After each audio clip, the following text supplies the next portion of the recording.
In my head, I had a plan. I was like, I'm going to go in this car. Whatever car pulls up, I'm going to just go in there and I'm going to ask them to take me, to the bus station or somewhere. And you know what's crazy? I didn't think about saying, take me to the cops. Like, call the police or anything, because I knew if I was to do that, that would have led me to go back home with my mom. And I really didn't want to go home to my mom either. Like, I just felt like I'm going to get out of here and just find my own way somewhere else. And I got in the car and I was like, I'm not from here. I'm from Virginia. I got myself in a bad situation. Could you just take me to the bus station? And then the guy was like, okay. And I'm like, I'm okay. And he drives me straight to the trafficker that I was with. A lot of people just kept coming in and out, sexually assaulting me. I wasn't eating. They'll come with like some water in order for me to use the bathroom. And then they will come back and say, are you gonna do anything? Are you gonna run away?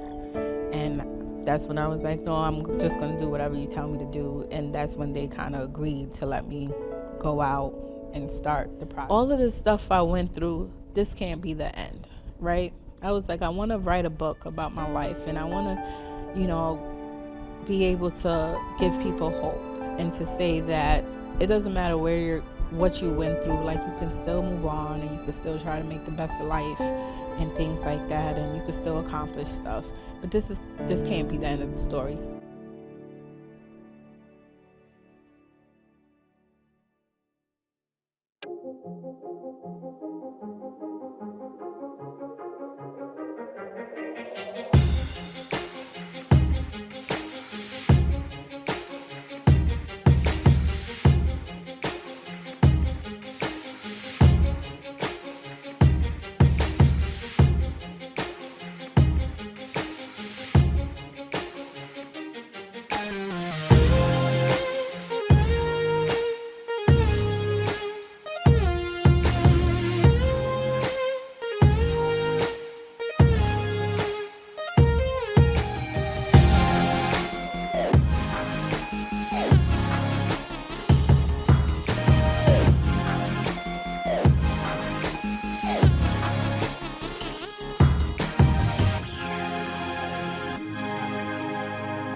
Our lives are often filled with worry and chaos as the media propagates one negative story after another, bringing divide and tension within topics such as politics, religion, and race relations. These stories fuel hatred and confusion while people continue to live in fear. Yet through all this negative energy, many are delivering messages of wisdom and hope, encouraging positive change, and that's something I'm aiming to do. My name is Roger Brooks, and I'm hopeful for our future, but we must be the change and not be a spectator in life, looking from the outside in. For as long as I could remember, I've been fascinated by people's stories. Stories speak to us, and since the beginning of time, the human race has prospered by passing down wisdom told through the essence of story. It's a way for people to aspire to become the hero they know they could be, seeing their higher self through the wisdom of others.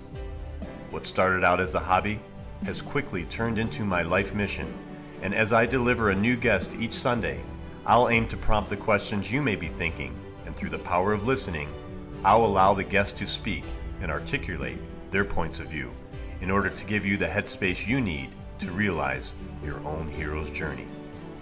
We are one race. We are one people. Help spread the word about American Real, and together, let's make great stories go viral to inspire, enlighten, and empower those we love and the masses we hope to reach.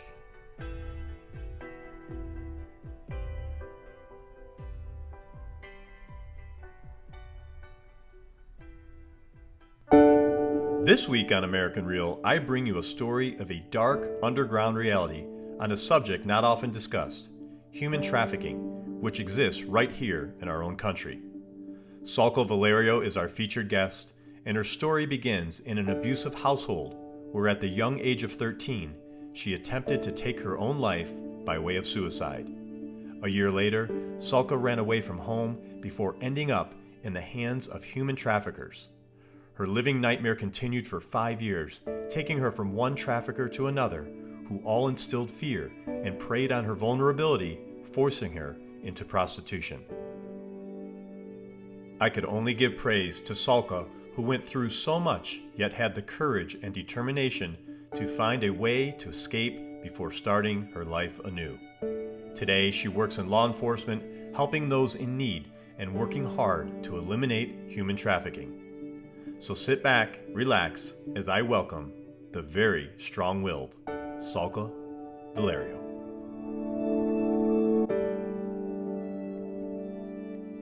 This is American Real. I am Roger Brooks. My guest today is Salka Valerio, who as a teenager attempted to escape an abusive home and in the process was sold into modern-day slavery as a trafficked child sex worker. Unwilling to comply, you were systematically raped and tortured, and for weeks, what traffickers called your training process. In your first attempt to flee, you were caught by another trafficker and then traded from one to another like a stray animal. You lived this way for years, surviving more hardships and trauma than one can fathom. Salka, welcome to the show. Thank you. I would really like to start with how does one find themselves in this type of situation, and would really love to hear from you how this all came to be. Yeah, so anyone could find themselves in this situation. If you have some type of vulnerability, if you don't have access to financial stuff, if you don't have access to food, like just the basic needs, you're vulnerable. So like if you're desperate for a job and someone say, hey, I have a job for you in this state, we'll pay for everything, room and board, you don't have to worry about anything, you're gonna jump on that opportunity, right? So that's a vulnerability. And also as far as me as a child, I grew up in an abusive household, and I felt like the system pretty much failed me and I couldn't turn anybody for help. So I felt like I can solve my own problems and maybe decided to like run away, and someone pitched me a good idea and I was like, yeah, if I can just leave this situation and you're promising me a better life and peace, then of course I'm gonna go with you. And being a kid, I was so naive. I definitely wasn't looking at the situation like something bad can happen. And I feel like a lot of kids think like that, Sure. right? They don't think of the worst. And then if you're growing up in a sheltered environment, you definitely not looking at anything like there's a dangerous situation outside. Even, especially if you're already at home trying to survive and you're like in a situation that dangerous, everything else outside of that looks peaceful. Yeah, so let's talk about that. Let's talk about your home life. What was happening back then in your home that you wanted to escape? So pretty much physical abuse, verbal abuse. And the thing is like I had other siblings, but my siblings weren't being abused as much as I was. And Where do you fall in the middle. The middle, okay. I was pretty much the middle kid. But I was like the second child from my mom. So she had actually had a sibling before, well, one of my sisters before me when she was 17. When she had me, she was an immigrant in the United States, and then she sent me off to live with my aunt in Honduras. Okay. And I was in Honduras till I was about 5 years old. So when I came back to the States, I felt like the bonding, it was a little awkward because to me, my aunt was my mother. Like that was my everything. She raised you. Right. My uncle was my dad, and then to be like taken away from them and put in this whole new environment, it was Traumatic. just different for me. I didn't know the language. I only spoke a dialect called Garifuna in Spanish. So going back, like going into the school system at this point, I'm 5. It was like overwhelming. It was different. So I had a hard time adjusting. So when I was in school, sometimes I would do things that normal kids would do, like I wouldn't pay attention. I would be staring into space all the time. And my teacher used to write notes to my mom, and my mom would take it like I was being disobedient in school. And then that's when like physical abuse would start.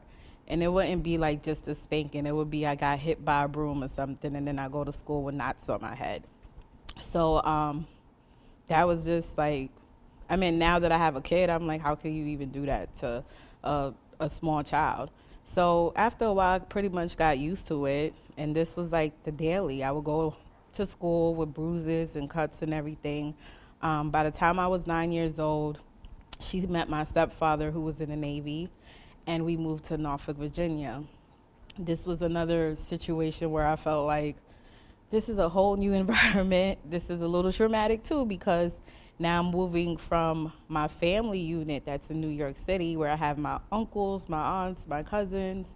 Now we're in a whole different state with a whole different community, a whole different area. Like I moved from like Brooklyn, New York to like Norfolk, Virginia to like the suburbs. Yeah. And we were like the only black family in the neighborhood at that. So then it was like the culture was different, everything was different, and I felt depressed for a little while, but I don't know if my mom connected that with anything. And how old were you at this point? About 9. Okay. Yeah. And then I started school, and then in Norfolk they didn't have the like ESL, English as a second language. And then I was still trying to transition from my language too. Like I'm still learning English, and I'm still having a hard time with reading because it's a little different. So my grades weren't always great as far as like reading and things like that. And those grades would come back and I would get beat up for it. Or little things, the teacher will call, and the teacher's not knowing that I'm getting beat up for the phone calls that she's making. But one day I went back to school and I had like scars on my arms and bruises and things. And this is the day like my teacher decided to call CPS. That's what I was going to ask, if anyone took notice. Yeah, so I went to the nurse. I was terrified. Like, I was like, oh man, like this is like a nightmare that this has to happen. So she talked to me. She told me that someone would come to my house. I begged her not to call nobody and not to say anything, but she said she had to do it. CPS came, and when CPS come to your house, really all they check are the basic needs are met. I had a nice house, clean, because my mom was OCD. So it was very clean. We had 2 cars. We had everything we needed in our room. We had clothes, we had food. They checked, make sure everything was okay. Checklist, everything's good. I can stay in that space. And that's all they're really checking for. And then the funny thing was, the man that came to check around the house and stuff, he doesn't speak Spanish. So while he's doing all of that, she's threatening me in Spanish, like, you better not be saying anything, because you know what's going to happen. Your brothers and sisters will be taken away. You guys are going to be split up, and then what? So are you willing to cause everybody else misery because you don't know how to listen? It's the conversation she had in front of me With him there, but he doesn't understand what she's saying. So he just kind of like, okay, everything's good, and we're out of here. So that's like the first step that the system pretty much failed me. So then after that, going through high school, going through puberty, I started getting depressed. So now I'm like a depressed kid at this point. All I ever did was clean up, take care of my brothers and sisters. Occasionally I would go outside. My friends would be like, how come you can't just, pretty much be a regular kid? You're doing all of this stuff. You always got chores and things like that. But that was pretty much the culture anyways, growing up in my household. So after that, puberty started coming around. My mom started accusing me of things. So now verbal abuse comes in. Now I'm a hoe. Now I'm being promiscuous. She took me to the doctor a few times just to get checked to see if I was still a virgin. Like, these are like traumatic experiences layered up. And it came to the point I started try to take my life. I tried to commit suicide at least 3 times by the times I was like 13. Wow. And what did you attempt to do? How did you attempt to do it? Random pills. I don't know what these pills are for. I would just see them in a cabinet. And I'm like, okay, maybe I'll take 5 of these and I'll be sweet. and then it wouldn't work. And then like one time I remember I actually took a bottle of pills to school, and I took them in the bathroom, and it didn't work. And the last time I attempted, it was like a whole package of Midol that I took. I had access to that because I had like cramps, of course. As a teen, that's what you probably have access to. And I took the whole pack. And then I laid down. And it's funny because before I did it, I looked in the mirror and I was like, like, God, why did you even put me here? Like, why is this person my parent? Like, this is just terrible. Like, I'd rather just go home and be with you. I know, they say it's a bad thing to commit suicide as far as religion goes. And I was like, forgive me for doing it, but I just can't stay here anymore. And I took those pills and I went to lay down. And I was just thinking that I was just going to fall asleep. And my best friend mom, she came over, I guess, to look for me because I was supposed to go over there and I never showed up. She woke me up and I was just pale. I was shaking. I started like vomiting and stuff. She told my mom that I overdosed on the pills, that she should take me to the doctor. My mom refused to take me. So the whole time I was just in the house, blacking out, back and forth. She would give me milk to like regurgitate the rest of the pills that I were taking. If I blacked out, she'll put me in the shower to wake up. Then she'll lay me down on the couch. And I don't know if it lasted for hours or a whole day. I don't remember. But I remember going to sleep that night and then waking up in the morning and she asked, did I feel okay to go to school? And I felt terrible, but I was like, yeah, I'm going to go to school because that pretty much, school was my peace. That's where I found Escape. Where I can like relax. Mm-hmm. And escape the situation. Right, and not feel like I'm walking on eggshells 24/7. Like that was the space I can be genuinely myself. So I'm like, yeah, I'll go to school, like whatever. Got dressed, got on the bus, went to school. And my friends knew something was off. They're like, what's wrong with you? Like, you look crazy today. Like, this is not, you don't look like how you usually do. You're usually put together, you're dressed, your hair is okay. It looked like you just rolled out of bed and something's wrong with you. And I'm like, okay, I don't feel good. So I ended up passing out in school at one point, and they took me to the emergency room. They pumped the rest of the stuff I had going on, and I ended up in a crisis center. So I was on like suicide watch for a little while. And at this point, I was happy to be there. This is another place. I didn't have to go home. No one's not doing anything to me. I'm not being abused. No one's not verbally. People were actually really nice to me. Like, this is great. And I stayed there for a couple weeks. And then when you transition out that place, you have to have like a meeting, like with a parent and the counselor and whatever services I guess you're gonna get after you get out of there. I don't really remember what happened, but I ended up getting out. And then one time at this point, my mom started accusing me of being crazy. Now she's like, oh, something's wrong with you. You're crazy. This is why you're not paying attention in school. And these are all the reasons why this. And I used to write a lot of dark poems. So she found one of my poems. And and it wasn't really that bad. It was like, if I die, take my eyes and give it to somebody that is able to use it so they can see. And I was just like, take my heart and give it to somebody that might need it or something like that. So she considered that like it was a suicide letter. So she ran up and brought it to a lady, and the lady was like, this is not a suicide letter. Like, this is just a poem, and it's actually really good. And she talked to me one-on-one, and I was like, could you just let me come in here? Like, I really don't want to go home. And she was like, I can't just let you come in here just because you want to come hang out. She was like, if you're feeling like you want to hurt yourself, then that's a different story. But if you're not, you can't. I was like, well, yeah, I am. Just so they can take me in. So she was like, are you serious? I was like, yep. How old were you now? At this point, I was like 13. Okay. So she was like, all right. So we did the paperwork and I was in there. And while I was in there, they're like, of course, there's nothing wrong with me. I'm just there. I just said that I, wanted to kill myself and stuff. And I was like in this dorm and it was like other kids there that had like other issues. And I would like be the helper and like help pass things out and things like that for a couple weeks or whatever. And then they would say, they were like, you can't just come in here, like can't say you're gonna kill yourself just to come in here and hang out. Like this is not a place. So after a while, they figured. Yeah, they figured that there's nothing wrong with me. Right. So once they had like meetings with me and my mom, I remember one of the counselors told me like, there's nothing wrong with you.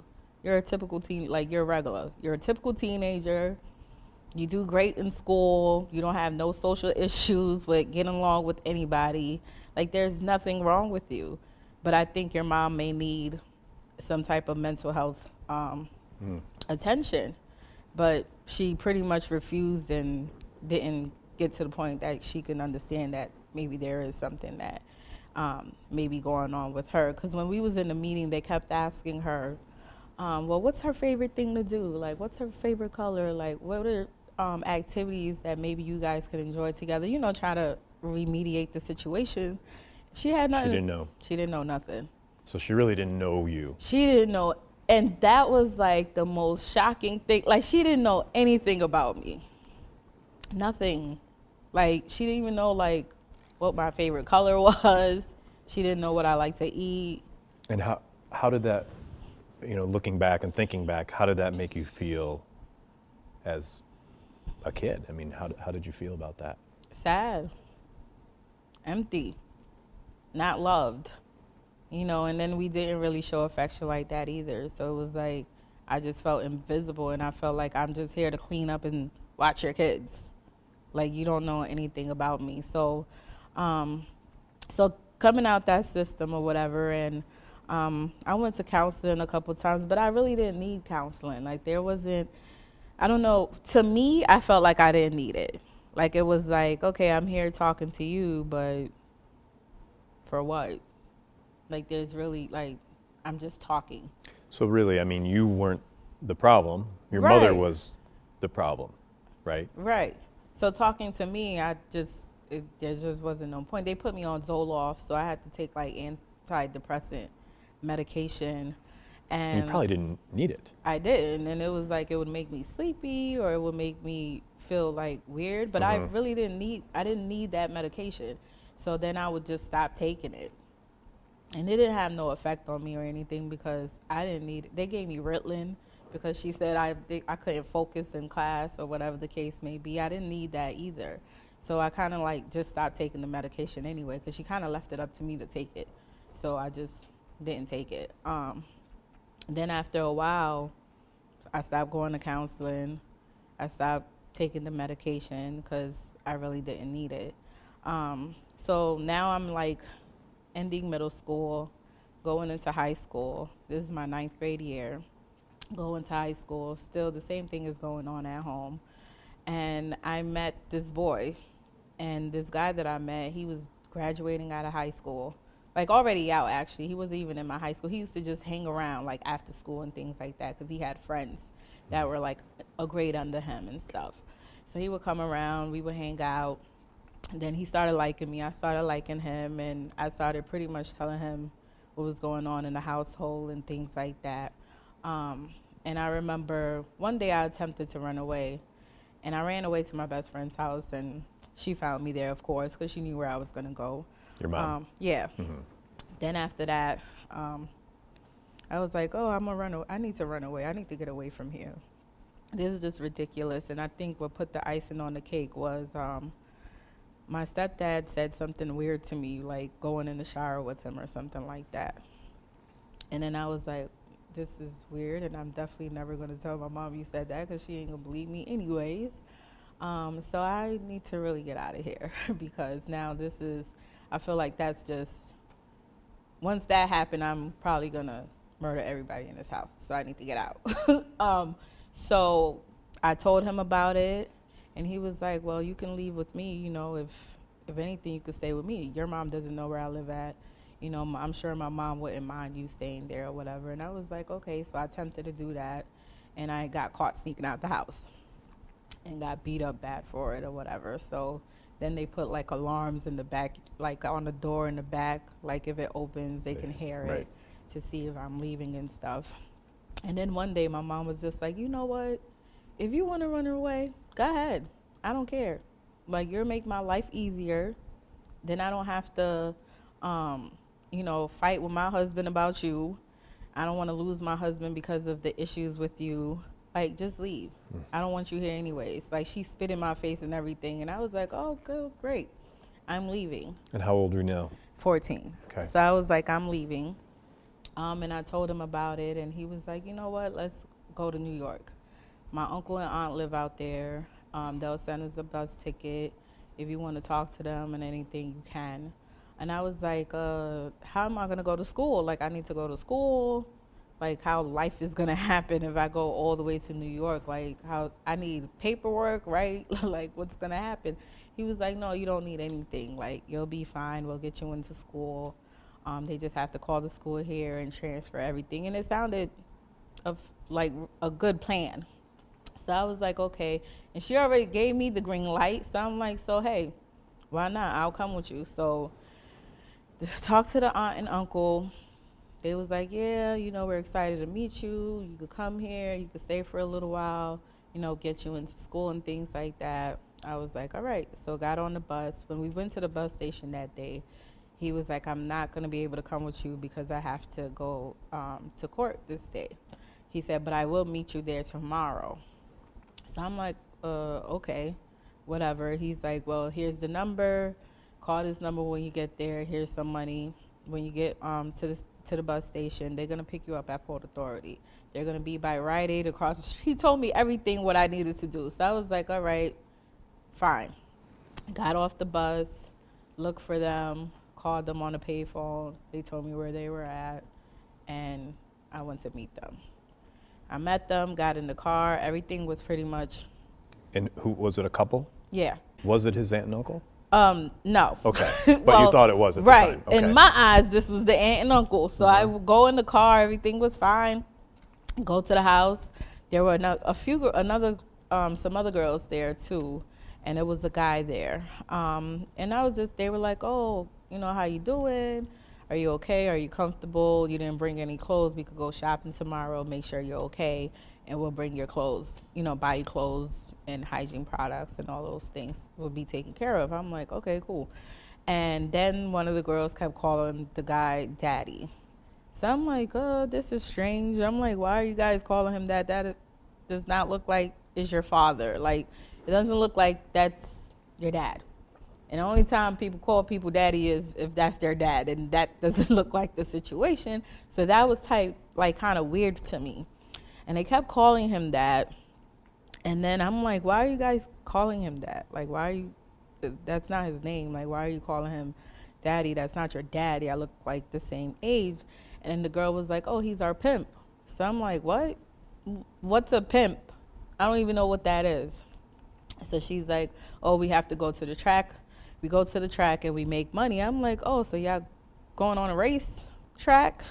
Because a track to me is track and field, right? I'm young. I'm a kid. 14. Right. So I'm like, so you guys go on the track? Well, y'all win races or something? Like, what's going on? And she's like, no, a track is a place where you go make your money and you have sex and get money and you give it to him and he take care of. And I was like, I still didn't understand what was going on. And I'm like, huh? And he was like, well, if we're going to buy you clothes, we're going to do all of this. So you have to make some type of money to stay here. Like, everybody doesn't just stay here for free. Everybody has to pull their own weight. And I'm like, but I'm not even old enough to get a job. So how am I going to do that? So he's like, yeah, I got a job for you. And he explained what it was. And at this point I was freaking out. And I'm like, I want to leave. You could just put me back on the bus and I could just find my way back home. Like, I don't want to be here. And he's like, no, it's too late. And in order for you to get money to get anywhere, you're going to have to do what I tell you to do to make it home. That's if I allow you to go home. How old is this person? I don't really know how old they were, but I'm pretty sure it was like, they were probably like around their 20s or 30s. Okay. but they were way older than And the I other was. girls in the house, how were they teenagers as well? Only like I was probably the youngest one there. The Okay. other girls were more like in their early 20s, like 18, Late teens. Okay. like around that age. And some of them were like able to come like back and forth to the house. But I was just, it was me and like 3 other girls that actually were there like 24/7. So he was like, well, this is what you're going to do. And I'm like freaking out about it. So since I was freaking out about it, he pretty much tied me up, and I was a virgin at that time, and they pretty much had their way with me and said that we're breaking you in is what they said. And then once you're broken in, you can go out and do these things, and we're going to teach you how to do them. So he told me how much I'm supposed to be charging for these services from people. When I get to the track, what the rules were. And the rules were I couldn't walk on the sidewalk. I had to walk on the street because that was letting the buyers know that I was selling. And when I get outside, I'm not supposed to look people in the eye. I have to look on the ground and walk the whole time. Then there's 3 questions that you're supposed to ask when you get in the car. If the person is a cop, if the person is a buyer, or if the person is another pimp. And pretty much I was like, okay, or whatever. And then the girls, they'll pretty much tell you like what you need to do. If you need a condom, you got to go to them, get one from them. Everybody had their own designated spots and things like it was just really dark. So in my mind, I was like, I'm not doing nothing y'all tell me to do. In my head, I had a plan. I was like, I'm going to go in this car. Whatever car pulls up, I'm going to just go in there, and I'm going to ask them to take me, to the bus Safety. station or somewhere. Right. And you know what's crazy? I didn't think about saying, take me to the cops. Like, call the police or anything, because I knew if I was to do that, that would have led me to go back home with my mom. And I really didn't want to go home to my mom either. Like, I just felt like I'm going to get out of here and just find my own way somewhere else. And I got in the car, and I was like, I'm not from here. I'm from Virginia. I got myself in a bad situation. Could you just take me to the bus station? And then the guy was like, okay. And I'm like, I'm okay. And he drives me straight to the trafficker that I was with. So he drives me to him, and he was like, oh, she's out of pocket. She's not following the rules, and now I'm going to have to charge you. So charging means that it's like a fine pretty much. So now that I spoke to another trafficker, I looked him in the eye and stuff like that. Now it's like I owe a debt to him. So it's like, so now she has to work for me and work off this debt that I'm charging her. So either you could keep her and you could give me the money now for her, or what's going to happen is I could take her and she's going to work off the money, and then I could give her back to you. Or she has a choice. She could just stay with me, and she could just choose me and not go back with you. So I just chose to stay with him, because the worst thing I could probably do is go back to that other guy, and he harmed me because, I said something, right, or whatever. So I ended up staying with that other person. And when I went with him, he pretty much beat me up and was like, you can't go out there telling people that you're not from here and that you need help or whatever. So it was pretty much to scare me and let me know that don't go out there asking for help, because as you can see, we're all out there. Like, there's no one's not gonna help you, and you're out there prostituting, so you can't even tell the cops because you're committing a crime. So, and I believe that, it was a crime, so I'm gonna be looked at as the criminal, and I'm gonna be punished for that. So I can't tell anybody nothing. And this all happened on the first day? Was this the first? No, this is not the first day. Okay. So it's just spaces. Sure. So when the first day that happened, and I was like, they took advantage of me or whatever, they actually left me in like a basement for like at least 2-3 weeks. I don't know how long. It was a long time. And a lot of people just kept coming in and out, sexually assaulting me. I wasn't eating. They'll come with like some water in order for me to use the bathroom. They had like a bucket, one of those pink gallon buckets. I had to use the bathroom there. And then they would come back and say, are you going to do anything? Are you going to run away? And that's when I was like, no, I'm just going to do whatever you tell me to do. And that's when they kind of agreed to let me go out and start the process. But that went on for a couple of weeks. Yeah, on being on the track. And do you know where you were, or do you know anything about that? No, I just remembered that I was in Queens somewhere. I don't know. In a basement. Yeah, in a house. It was Of a like building. I remember a white house, and then I remember I was like in an empty type of basement or whatever. It was like a laundry room or whatever in a basement or whatever. And then it had like a separate entrance where people would come in and out to like come see me or whatever. Excuse me, would come see me or whatever. And then it just came to the point I was like, either I'm going to die here or I'm going to just have to agree and just do whatever they tell me to do. And then I just have to figure out a plan how to get out of here when they do let me go out into the street. And when they did, that's my plan was, okay, I'm going to just get in this car and I'm going to just tell this person to take me somewhere.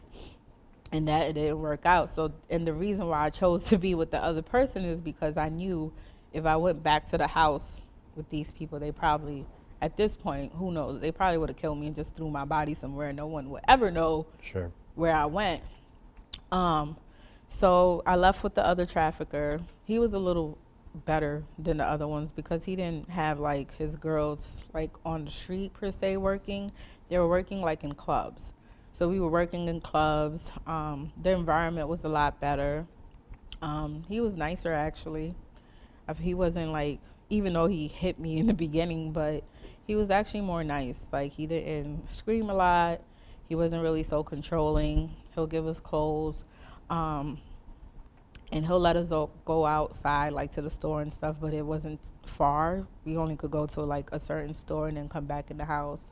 And then at a certain time, we leave the house, we go to work, and we come back at 5 o'clock in the morning. So the situation is you're living in his home, wherever he was, with other girls. Yeah, so he didn't even live with us. He would, like, it was like an apartment that he rented out for us, and then there was like a girl that was pretty much overseeing. Yeah, in charge of the other, like, it was, altogether it was 4 of us. Okay. So it was 3 other girls and it was her. And I remember one of them, she wanted to leave the situation, and she was like hiding money and stuff like that. And one of the girls told on her that she was like stashing money. And then he beat her up really bad in front of us. And then like we pretty much got scared and was like, oh, well, we can't hide money, or we can't, it was a message saying, don't think you're going to be able to do whatever you want. So you must have felt like you're in prison. Yeah, it was. It was like, oh, I'm like, I'm never going to get out of this thing. Like, everyone is like a trafficker, and everyone doesn't see that there's something wrong in this picture or nothing. And you're probably in survival mode because you don't want to get killed or make a wrong move. Yeah. Right. Wow. Pretty much. So I just complied with whatever they said. Like, I would go to the store, I would come back. And you're still young. I mean, you're still 15, 14? 14. Wow.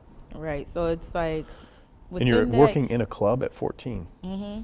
It wasn't like a official. There were some places that they knew not to like take you to, because they knew like they were like so strict about how old the girls are, official ID, they scan and everything like that, and they don't So this is more of an underground club. Right, so they don't mess around with pimps or nothing. That's not allowed, and they had all these rules. So they knew like what type of clubs to take us to, and it was more so underground clubs, and then you had some janky ones.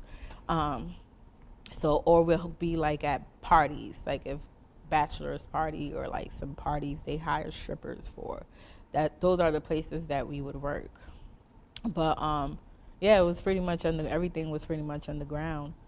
And we went and got the fake ID cards. I remember in like one of those luggage places you see in Manhattan, those tourist spots. Yes. Yeah, they used to make like fake IDs, and we would go in there and get our IDs and say like we're 21 or we're like 19 or something. And then, or the address and things like that. And then we would use those IDs, like when we would get busted by the cops or something, like that's the ID that we would use, and that would be our alias. at that time. Yeah. So what happens next? So So the next thing that happened, I ended up going with another trafficker. So me and one of the girls, I called her my friend. Her name was Panther, and I really liked her because, well, one, I felt she was deaf. Like, she spoke sign language, she didn't hear, but she was really beautiful. She had this dark skin. She was just a beautiful girl. She was like, so nice. And me and her kind of like clicked, and it was easier to click with her because she didn't talk. So I knew I was like safe. Like, I knew she wasn't really going to communicate anything I really say to her. So I would talk to her all the time, and she would write notes to me and stuff like that. And she had just left like her grandmother, like she left from her grandmother and ended up in this situation that I was in. But she lived in Connecticut somewhere. So she didn't even know where she was at and stuff. And we would write notes to each other, like, you know, how are you? Are you okay? You know, how was your last date? You know, did you feel safe? Like, you know, make sure you do this, and giving each other tips and stuff. And me and her were walking to the store one day, and I think a trafficker that had her before spotted her, and they jumped out to like try to grab her and put her in the car, and I was trying to help her.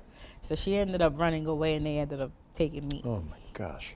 So they took me with them, and this time I was like in Brooklyn somewhere. It was with two guys, and to this day I still remember they had this white Lexus, and for years every time I seen that car it would trigger me. Like, I would my heart would beat fast and everything. And this would be like years later. And I remember that car though. They took me, and I was in Brooklyn with them, and I remember they gave me a phone. It was like one of those Nokia phones, and this is like how they would like stay in contact with me, like if they let me out the house or if I was working and stuff. I didn't really go anywhere to work. They had people come to the house, but then I was able to like go outside, like just go to the store and things like that. I remember I met a guy like around the area, and I liked him and stuff, and I gave him the phone number, and I called him, and I was talking on the phone with him, and I think I started saying like, oh, I don't like staying here, and I was just asking him questions and stuff like, where do you stay at? You know, just having a conversation. And the whole time that phone was recording my conversation. I don't know how that happened, but it recorded everything that I was saying. And then the guy came back, and he was like, who were you talking to on the phone? And I'm like, what are you talking about? And he was like, you was talking to somebody else on the phone. That wasn't me. And I was like, lying, like, oh, I wasn't talking to nobody. And he plays this thing, and I'm like about to pee on myself. Wow. And then he hit me, smacked me up or whatever, and was like, you know, can't talk to nobody on this phone.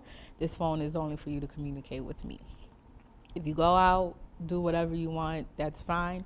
But make sure you're here by a certain time, and make sure that you're not giving that phone number to anybody else or whatever. And at this point, I'm lost. I don't know where I'm at. I'm not asking nobody for help at this point, because everybody I asked for help was pretty much, I ended up in the same situation. I started to believe that everybody around me was a trafficker. They just, you know, it was like, the world to me looked different. It was a dark world. Everybody had their normal life, right? 9 to 5, everybody had their normal life. And that, but it was like everybody had two life in my eyes. One was normal during the day, and then they turn into something else at night, and everyone's trafficking girls. Like, that's just how my mind was thinking. So I wasn't like reaching out to people to help me. I wasn't gonna be like, go to the police or nothing like that. And I didn't even know what was happening to me. You know, I was embarrassed. I'm 14, I'm having sex with people for money. I feel disgusting. Who's gonna believe that this is even happening to me? Like, so I was just, you know, whatever, I'm surviving. I remember I met a friend, and I met this girl, and she was real cool. I don't even remember her name or nothing. And my memories, like, they come back in pieces. I remember hanging out with her and going to like I think this was like the most I had a sense of being normal, like being just a normal person, and engaging with her and like going to like some parties and stuff like that. And first time drinking alcohol, I remember I got so drunk I laid in like on the floor and I was like spinning around and I'm like, this is terrible, like this is disgusting. I want to puke and I don't think I like alcohol. So I'm not going to drink it anymore. And I remember like just those bits of moments of having human, like real moments, like was very important. And me even communicating with her. I didn't tell her that I was in a situation because I didn't really trust her to the point where. So this was someone on the outside? Yeah, it was Okay. somebody totally not related. I met her like just around the neighborhood, and I used to go to the park and sit down and like stare into space pretty much. Like I'll just go to the park and sit down and she would be at the park, and she had like a little baby or something. And during this time, is your mother looking for you? I don't know. I don't know if she was or if she wasn't. And you still don't know to this day? No, I don't. So yeah, I don't know if she ever looked for me. I'm not sure what happened as far as like her side. But during all of this time, so I'm with them. I ended up leaving them. I left those traffickers and I chose to be with another trafficker. And this trafficker, he was Jamaican and he was like really fun. Like this is another time where I actually, like I left that situation and ended up in a situation and I ended up in Jamaica, Queens somewhere. And I remember exactly like where, if I was to go back now, I can go back to that house. And it's funny, this is the only place I could remember like how to get back to would be that house.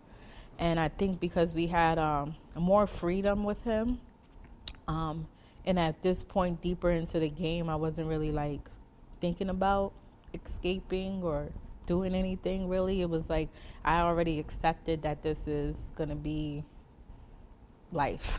Like this is just gonna be the way it is. And eventually if I end up getting killed or finding a way out, I might, but right now in my brain this you is, accepted it. Yeah. I just came to the point of acceptance. And he had a house for us. He lived with us and he kind of like made us feel like he was our like boyfriend at the time or whatever. We used to go to parties a lot. And I loved music. Music was my escape. Like even if it was at the club, like that was just like my sense of escape and getting away from what was present. And I would just lose myself into the words of whatever the music was saying. And like just, I guess this was a way to like shield me from being in a dark place. Right. So I used to love going out, but I never drank because I knew that first day when I drank, it made me feel sick. So you didn't drink after that? No, I was like, nope, I'm good. This is nasty, and I felt like crap last time I drank it. And he used to try to give us like pills, like drugs and stuff. And I would see like how the girls would like react to it or whatever. And I'm like, I'm not taking this, and I would just like pass it on or just throw it in the trash when they're not looking. Luckily, he wasn't like doping us up like with hard drugs. And I remember him making a comment was like, I don't want no crackheads for girls, because if you put dope in girls, then you don't have a product that people would pay a lot of money for. So he wanted us to look a certain way, wear a certain type of clothes. So this is the guy from Jamaica. Yeah, so he was the only thing he would give us is probably weed and e-pills and things like that, and coke occasionally they would take. But I would probably I remember smoking weed for the first time and I was just laughing the whole time and being silly, and he's like, okay, you can't smoke no more because this is how your reaction is. And I'm like, yeah, this is weird, whatever. And but that was the probably only thing that I would do if I took any drugs.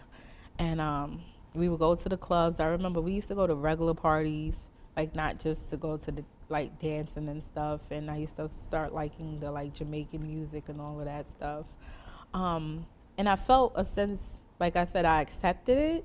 and it started becoming normal to me. So even like just going to work wasn't, I found the way around it. Like, okay, so I'm not really having sex, I'm just dancing, right? And then people are just paying for lap dances and stuff, and then that was just easy. Sometimes the guys were disgusting and perverted and like just ill, like just straight out nasty. And then sometimes I'll be able to like sneak and take other girls' money to just make sure I make my quota for the night, because you had to come in with a certain amount of money. I remember one time I didn't make a lot of money in a week. Like, it was a couple weeks that I wasn't making money. And when you don't make money, you don't eat. Like, you don't get nothing. They don't feed you. They don't give you anything. And I ended up getting really sick, and I ended up in the emergency room. So once in the emergency room, How old are you now? still 14, Oh so my this is just gosh. a year. End up in the emergency room. So within a year, I was already with like 4 different traffickers. I ended up in the emergency room. He came to the emergency room with me, seeing the doctor and the nurse and everything. And how did he explain the situation? I mean, you're 14 years old. I was his cousin, and he was just bringing me, to the doctor because I passed out and I was sick. I just came to visit for a little while. But didn't they want identification, insurance? No, they asked for that. He was like, I didn't have any paperwork with me because I'm from out of town. Okay. And they were like, okay, just sign the release, this form. And then, they'll build the insurance data. So, of course, put the fake name, wrote a fake address on it, and that was that. And then put a fake birthday, and he sat with me in the room, and the nurse came, and she checked me out. So I was dehydrated, so they had to put me like on an IV for a little bit. And then after that, they let me go, and I was out, and I left. And then that was another, Back to the house. yeah, and then that was another fail, right? That The system, right. no one's not looking Right. for. Well, that was my first thought, is how could a 14-year-old go to the hospital and there not be some checks and balances in place to catch that? I mean, and then even like when I go out and speak to hospitals and nurses and doctors about this, about human trafficking, I said a lot of people miss me because a lot of people were just doing their job. That's all. Everybody was just doing their job. Not really caring about who that person is that's coming in the door. Right. Everyone was just. Or being aware of certain signs maybe that they should pause and look into it a little bit further. Right. Every single person was just doing their job. Everyone, from the cops to the doctors to the nurses to the restaurant people, like everybody was just doing what they were told to do. So when you go into the hospital, there's no questions that they're gonna ask you, like, are you safe? Do you want this person? If you ask me, do you want this person in the room? I'm gonna say yeah. Why would I say no? Because I have to leave with that person. So there's no tools in place To get you away, to To be f- able to talk on your own freely. Right. Because the question they ask is, oh, do you want this person in the room? You're going to say, yeah. I'm not going to be like, oh, no, Right. take them out. Like, you're going to say yes, of course. So I'm like, yeah. So when you And- talk to the hospitals now, are they thinking about this and putting other things in place that will potentially help someone Right. in the same situation? Yeah, so when I go out to train or present and tell my story, we do talk about like what are the tools they can use or what resources they can use, and probably kind of maybe have 3 questions asked. So I'm actually working with this doctor and this organization in Watertown where they want to create like a poster that they can put in hospitals in all doctors' offices or whatever to have awareness about trafficking, and then coming up with 3 questions like what they can ask Right. if a situation do present and what they can do. And instead of saying like, do you want this person in here, they can be like, it's part of our procedure that we have to see our patient alone. Right. So yeah, so we're working on that, and hopefully that happens Yes. everywhere. Yes. So Legislation around that. yeah, it should be. So it's a lot of work to do because like this topic is just now surfacing and everybody is talking about it. So yeah, so I went into the medical. I went and seen nurses. I seen doctors, and I just walked out the door with my trafficker. And I ended up leaving him. No, I didn't even end up leaving him. Apparently, he had this guy friend around all the time, and he was cool. And we used to talk to him, but he was kind of training him to be a pimp, long story short. And he divided all of us. So some girls went with him, and some girls stayed with him. But before that, there was a situation that happened that really traumatized me. There was a girl, and she went out on a date. They call it dates. She went out on a date, and when she came back, she was just bleeding profusely, like on her pants. Like it was just go dark, like with blood. And she like ran into the bathroom, and I ran behind her, and it was just blood gushing in the toilet. And I'm like, what's going on with you? Like, why are you bleeding like that? Like, are you having a miscarriage or something? You know, because some of these girls, they'll get pregnant and they'll have underground abortions and things like that because they wouldn't take them to like a real hospital if they didn't really have the documentation or the money to get it done. So they would just hire somebody to do abortions or whatever. So I'm like, you know, what's going on? Like, are you okay? And she was like, no, I had a bad date. So I'm like, what happened? And then she was like, they pretty much sodomized her and did whatever. So we had to take her to the hospital. So we put her in the car and we dropped her off, like right at Jamaica Hospital. Like we didn't get out the car. We just pretty much get out the car and never went back and picked her up. So you don't know whatever happened? Nope. And I was like, wow, like I hope she didn't die because she was bleeding a lot and we didn't go back to get her. And she never came back to the house. So I don't know what happened to her. And then I was like, wow, like y'all didn't even go in to be like this is crazy. So after that, like I said, we got split up, and I ended up going with the guy that he was training to be a pimp or whatever, this Puerto Rican guy. And he was so friendly at first, and then he just became really mean. And I remember I started to feel sick.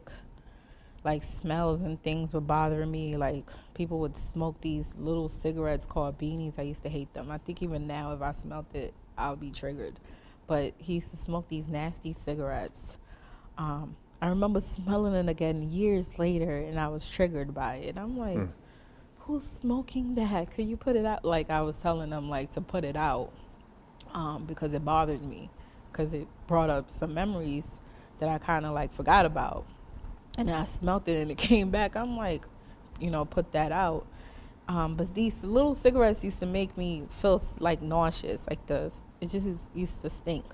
And then they were working on an apartment I guess we were supposed to move into.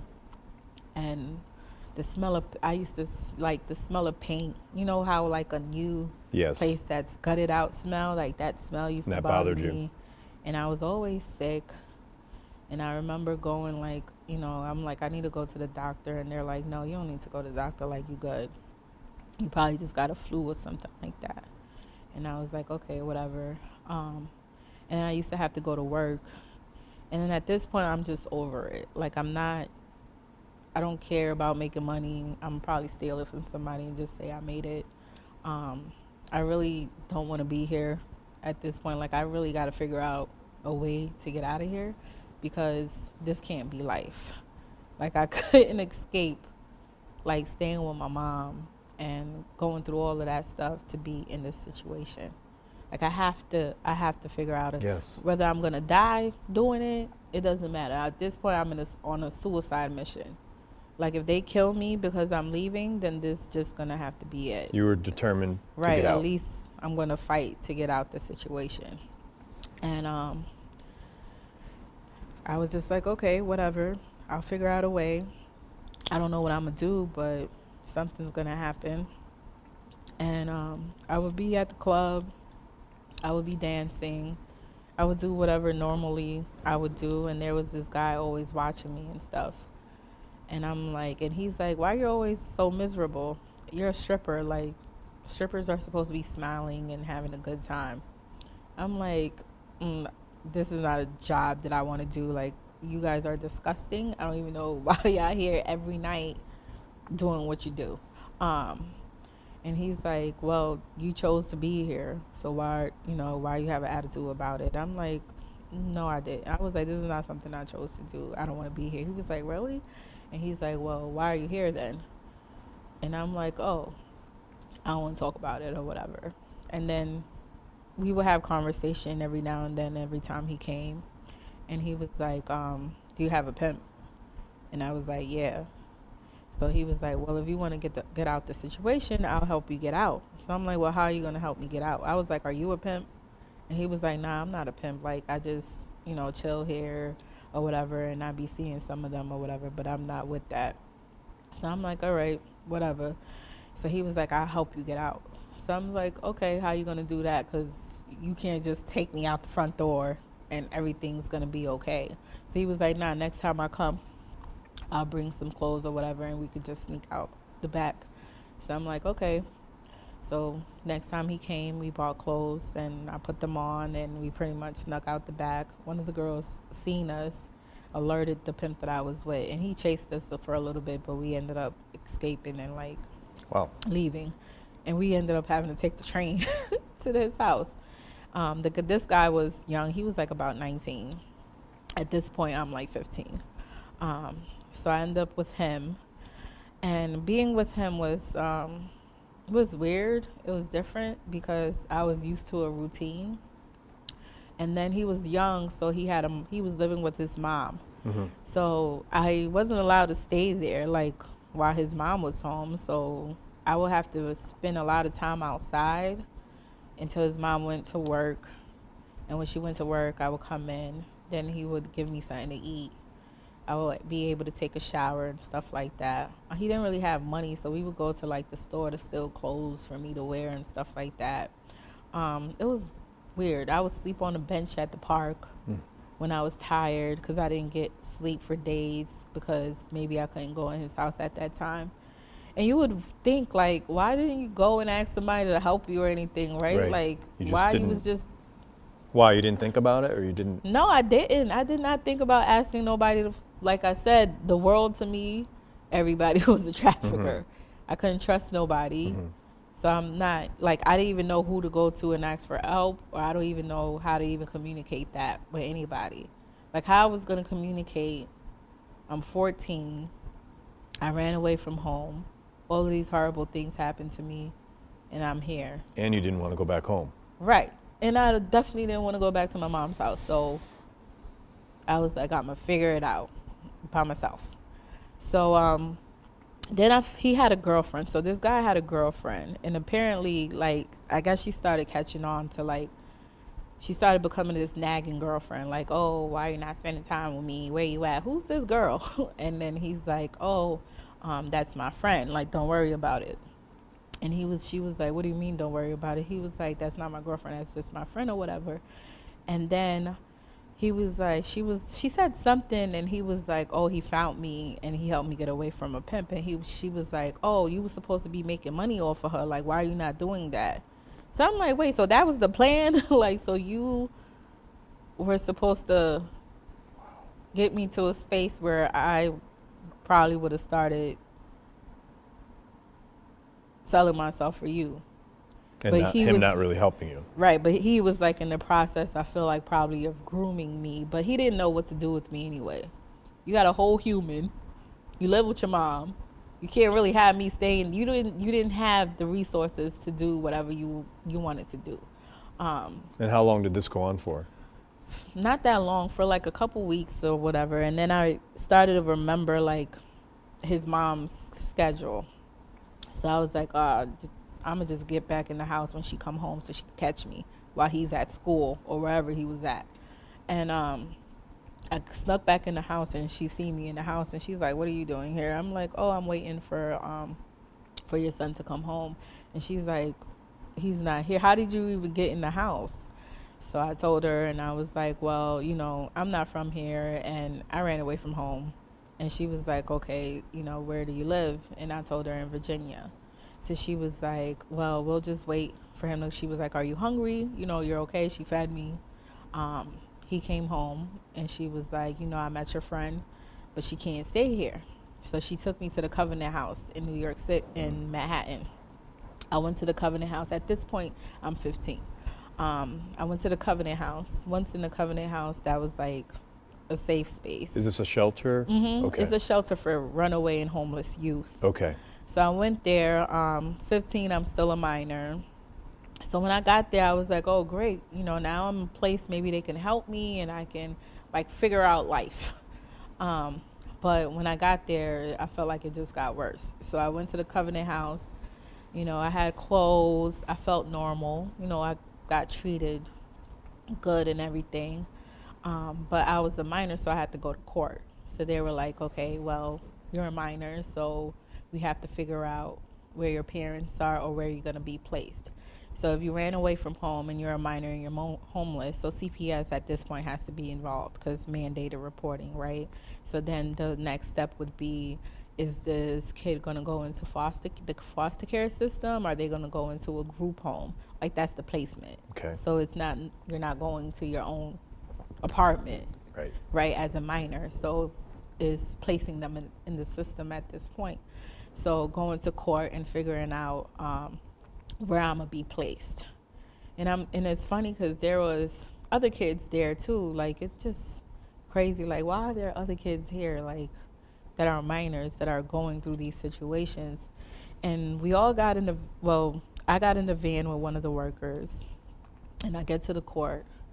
I'm at the court. There were other kids, like, going through the juvenile justice system, I guess. And they're like, well, all of us talk. They all sitting down talking. What are you in here for? Like, what are you doing? Like, what happened? Like, what you do and stuff like that. All of us just talking.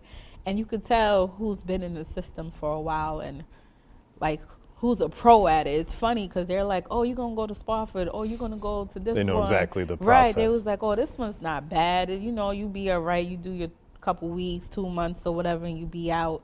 You don't want to go to this group home. Like, they just knew the system. Like, you don't want to go to that group home because this is what they do. This is how they treat you.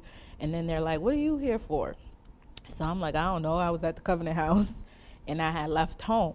And they was like, oh, you good. You be all right or whatever. Like, you're not going to be, like, nowhere. They'll probably put you in a group home or something. But you don't want to go to this group home and this is how you're going to survive type of talk. So I'm like, all right, and I'm like scared and nervous. I'm like, I don't know what they're going to do. Like, this is scary. Like, I'm talking to a lawyer. I don't really know, like, what's going on or what's the process. So we go into the courtroom and then the judge is there and they're like, who's this person? And then they're like, oh, well, she doesn't have guardians. They're speaking for you? Yeah. The attorney or? The attorney. I'm never talking to anybody. So I was, like, silent the whole time. I didn't talk to no one. The attorney didn't ask, like, I don't remember the attorney asking me any real questions. I was just like, I was staying with a boyfriend. And I left Virginia and I came with a boyfriend and I was staying with him and the mom. And the mom just brought me to the Covenant House.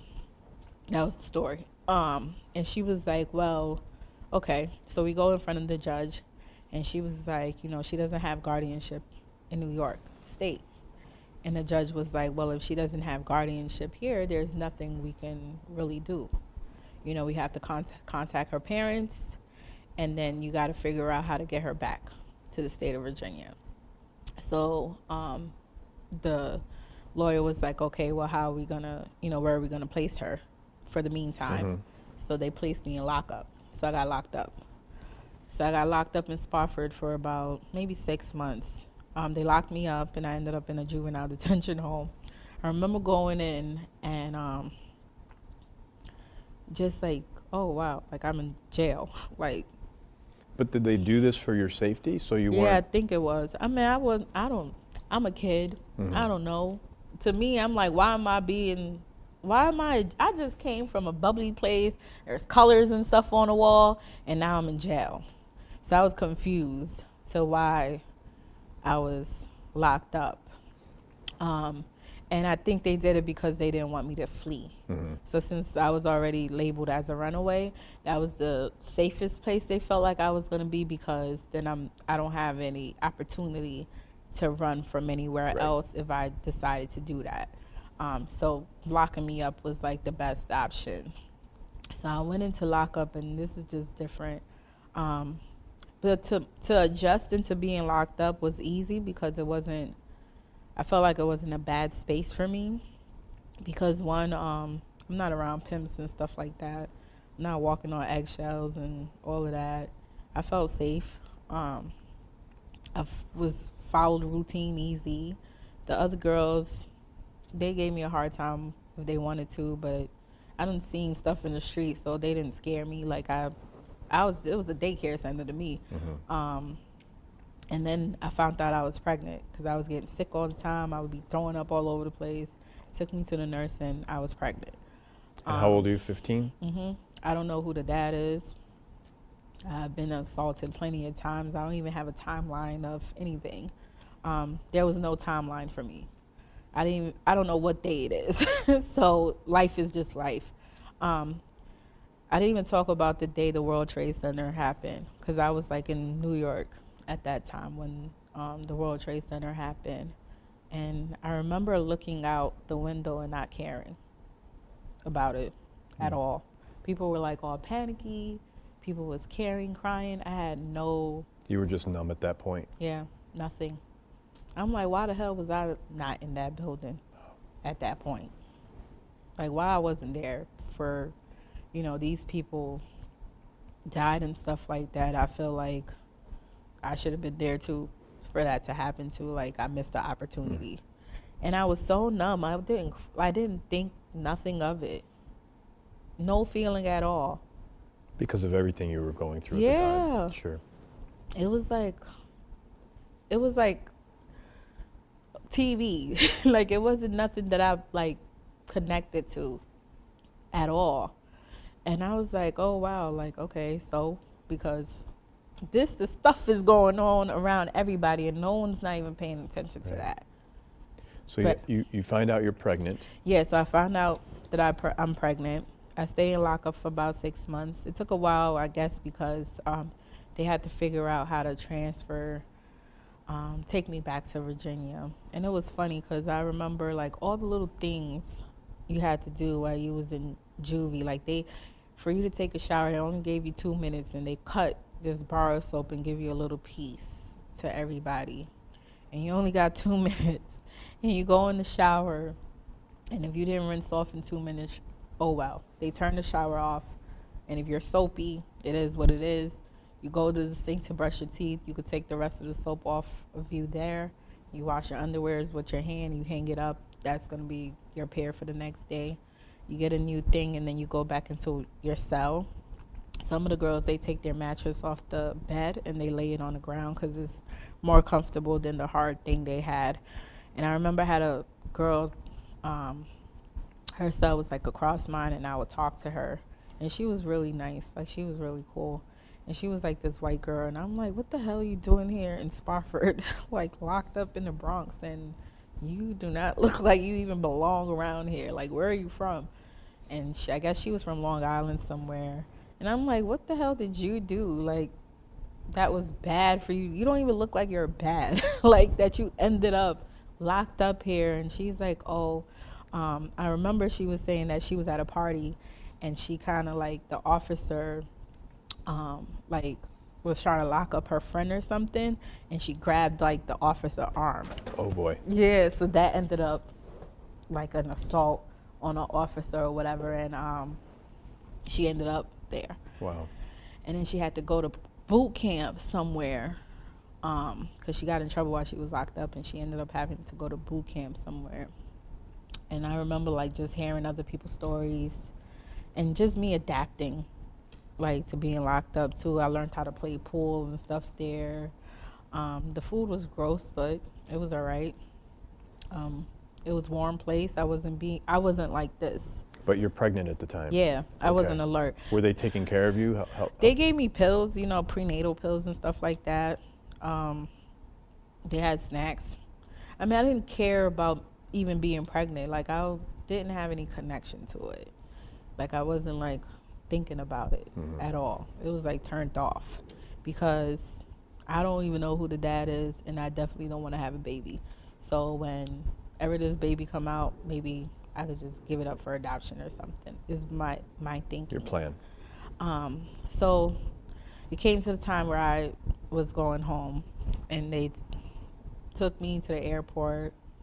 I was locked up in like handcuffs on my feet and on my hands. And I remember walking through the airport feeling embarrassed because people were like looking at me. And they were being judgmental, of course. You know, just looking back and staring. Like why I got this jumpsuit on and why I'm all shackled and all of that. And they put me in the back of the plane.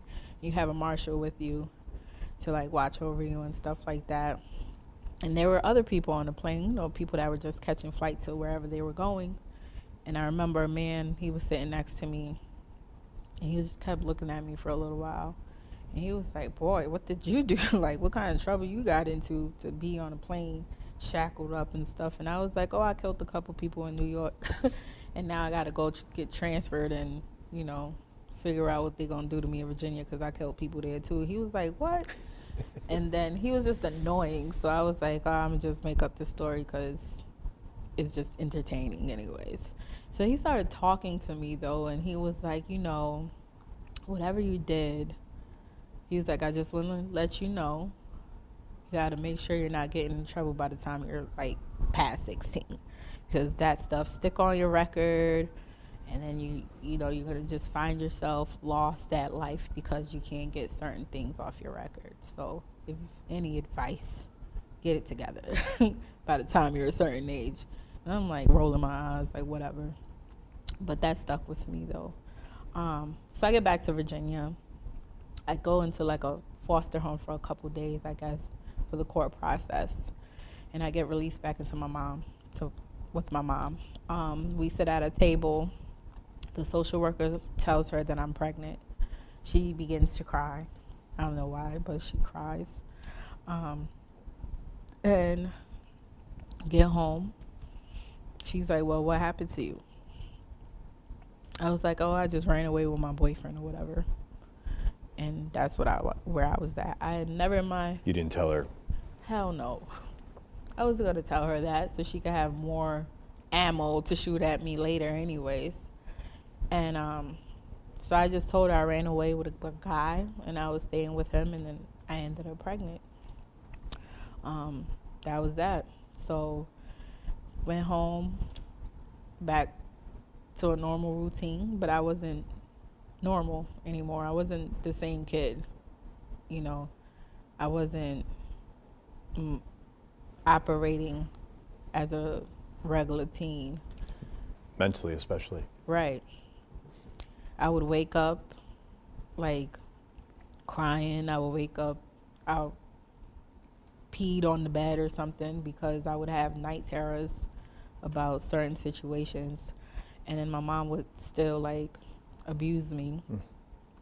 And then I remember going to prenatal care and stuff, and the nurses talking whatever because I'm a teen and I'm pregnant. Like, if you want to be grown, you know, you got to do this and you got to do that. Just having their judgments and stuff. I ended up having the baby. I remember being in a lot of pain when I was giving birth. Well, I didn't really know what my body was doing. I was young. And I remember laying down, and this was when Ricky Lake was on the TV. And I was watching Ricky Lake, and something was just like I had to burp, it felt like. But then it was just water coming out. And I'm like, Mom, my water broke or whatever. And then I just like sat there and let my water break. And then she gave me like some tea. And then I took a shower. Like, it was just regular. I didn't know what was going on. I took a shower. And then she's like, okay, now we got to go to the doctor before your cramps start happening. So I go to the emergency room, and then I start screaming when the pain came. So I'm like, oh, this is something different. So I'm screaming and stuff. And it was just hard to calm me down, like, because I'm a kid and I don't even know what's going on with my body. And I skipped the part where they was trying to get me back in high school. Like, we had just back into going to high school, but it was weird going to school anyways and being around kids my age. And then they transitioned me to a school that was for pregnant girls. Okay. So when I was there, they kind of taught you about how to take care of a baby, what to do, math, science, the regular curriculum stuff. And then I had the baby. I remember screaming and the nurse saying, stop screaming. Like, you have to breathe, you got to push, stop screaming. If you were grown enough to open your legs, you're going to be grown enough to have this baby. And I'm like, but I'm looking like, why would you say it? Like, you don't even know that. The situation. Yeah. You don't even know how I ended up pregnant. So, like, who are you to even say any of these things to me? And I remember unplugging myself from all the monitors because they were like, oh, you couldn't go to the bathroom. I had to stay on bed, but I had to go to the bathroom. So I unplugged myself, snuck into the bathroom. So they're like, this girl just don't listen. Come back into the room. And then now I'm about to, like, the baby's here. I didn't have no attachment. I didn't feel happy. I didn't feel nothing at all. So I was like, well, whatever, the baby is here. And just going into routine, changing diapers. I already knew how to do that stuff. My mom pretty much did whatever you do with babies. I just fed it, changed the diaper. She had to go on a vacation, and we couldn't go because I just had the baby.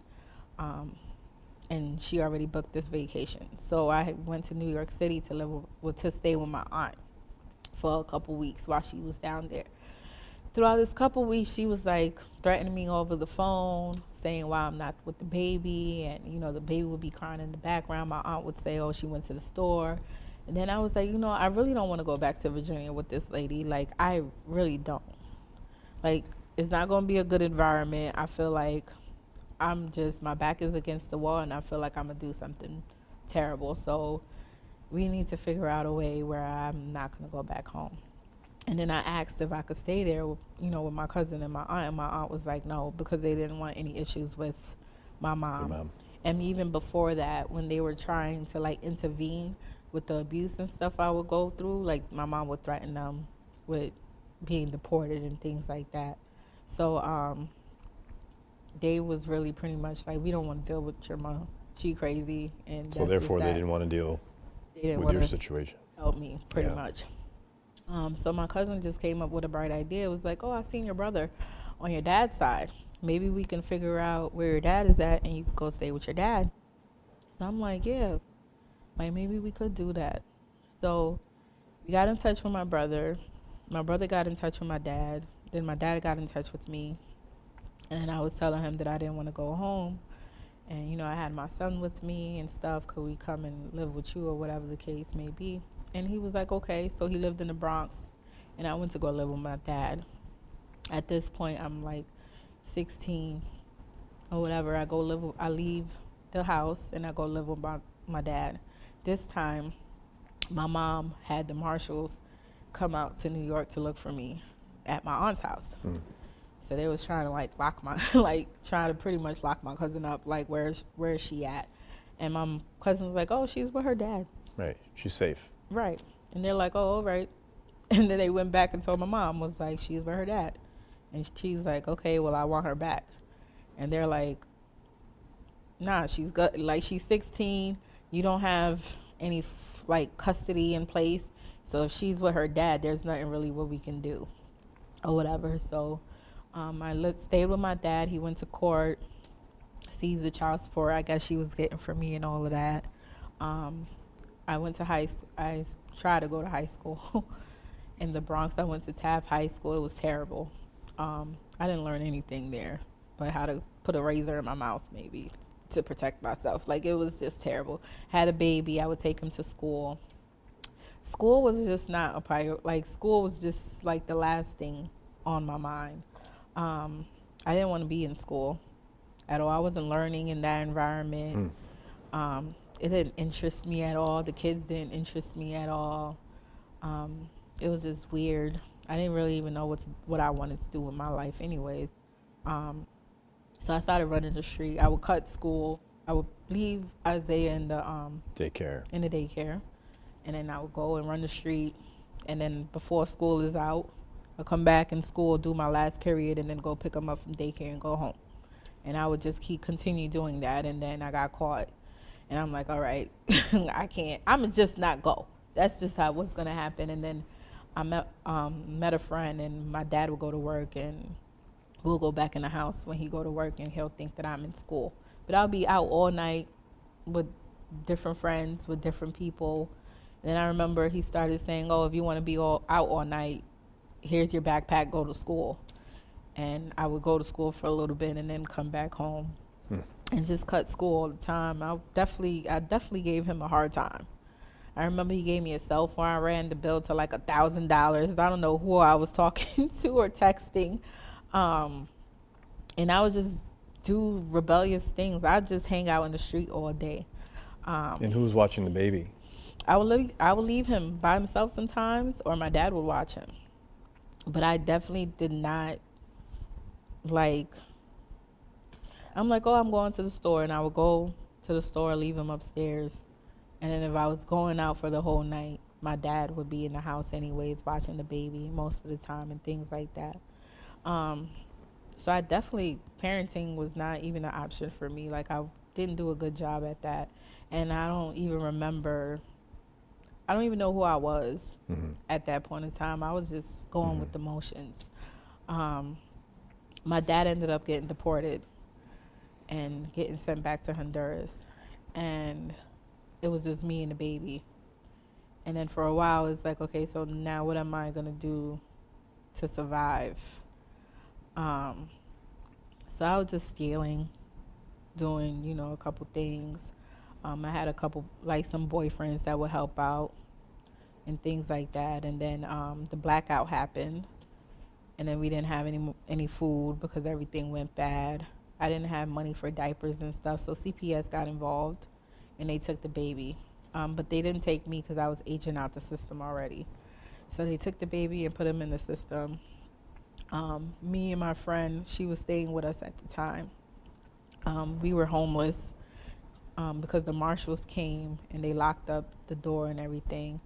So I slept at her house sometimes, but her and her mom didn't get along. So then we would be outside sleeping on the train and things like that. And then I remember about the Covenant House.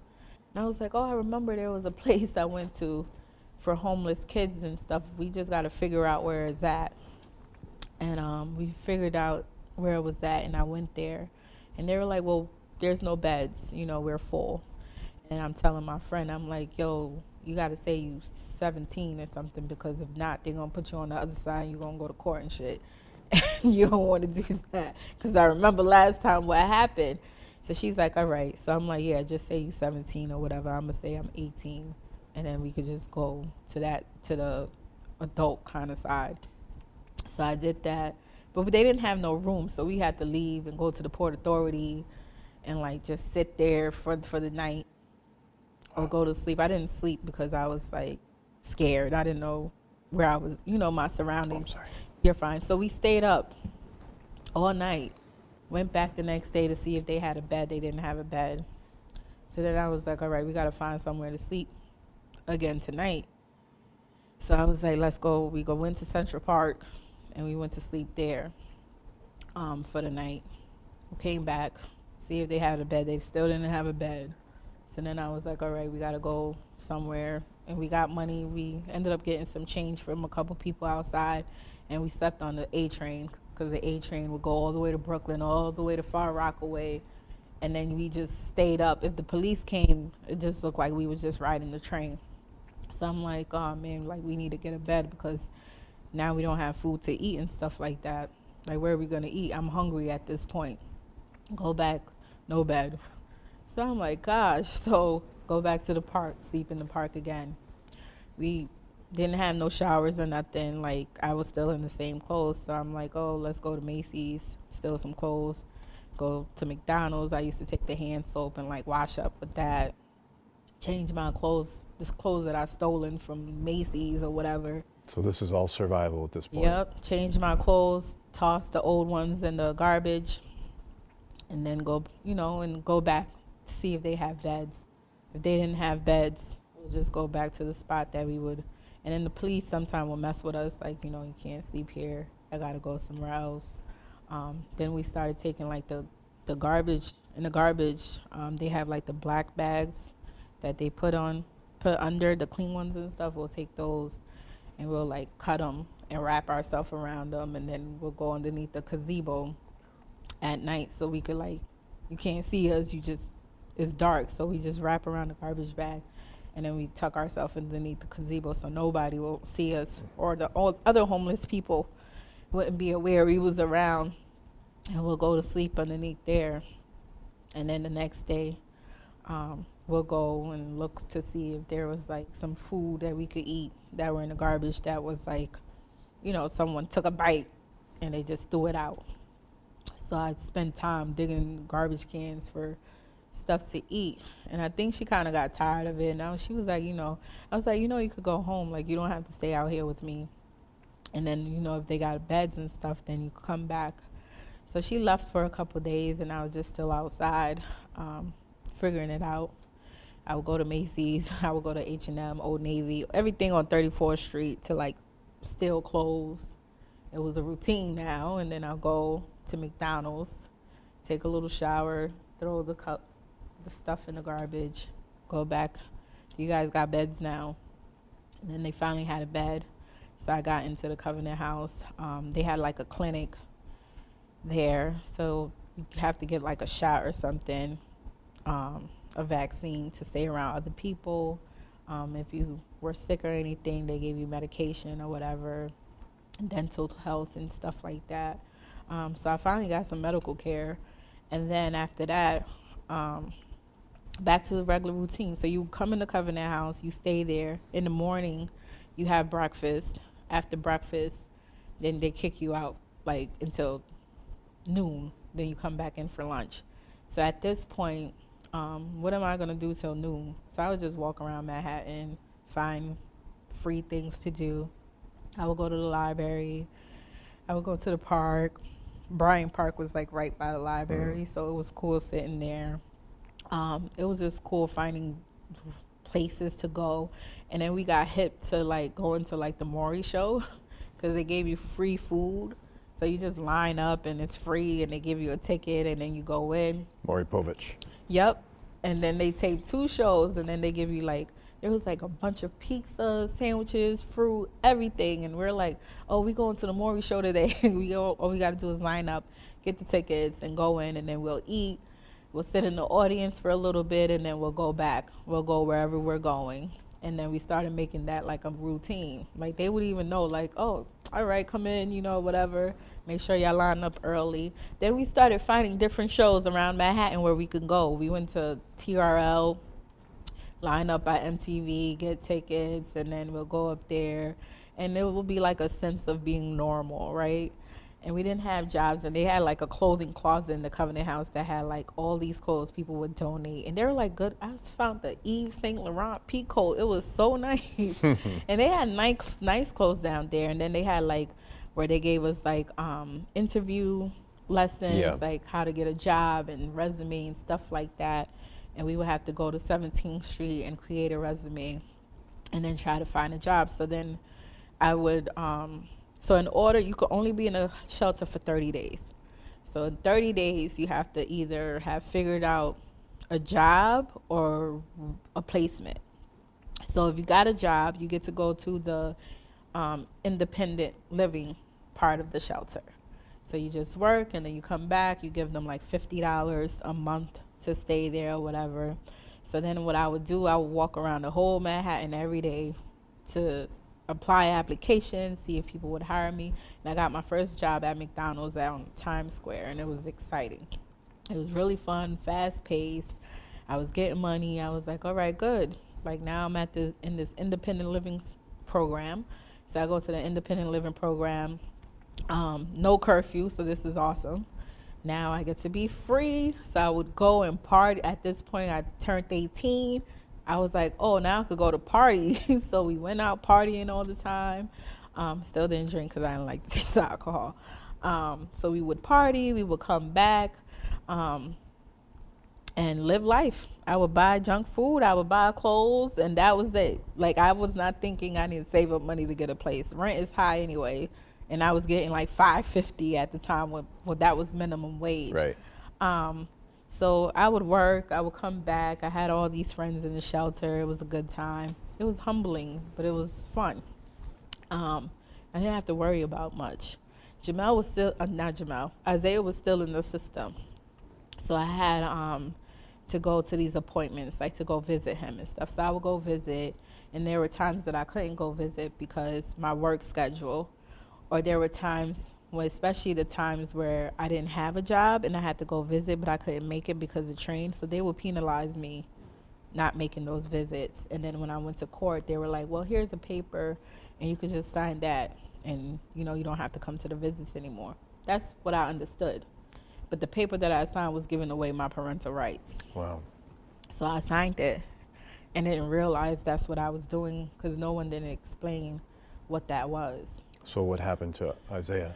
So he was in the system until about, he was 6 or 7 years old. One of my cousins tried to intervene and take him out the system. Like, he had a good enough job and everything for him to help out with that. Then my mom came and she found out that he was in the system.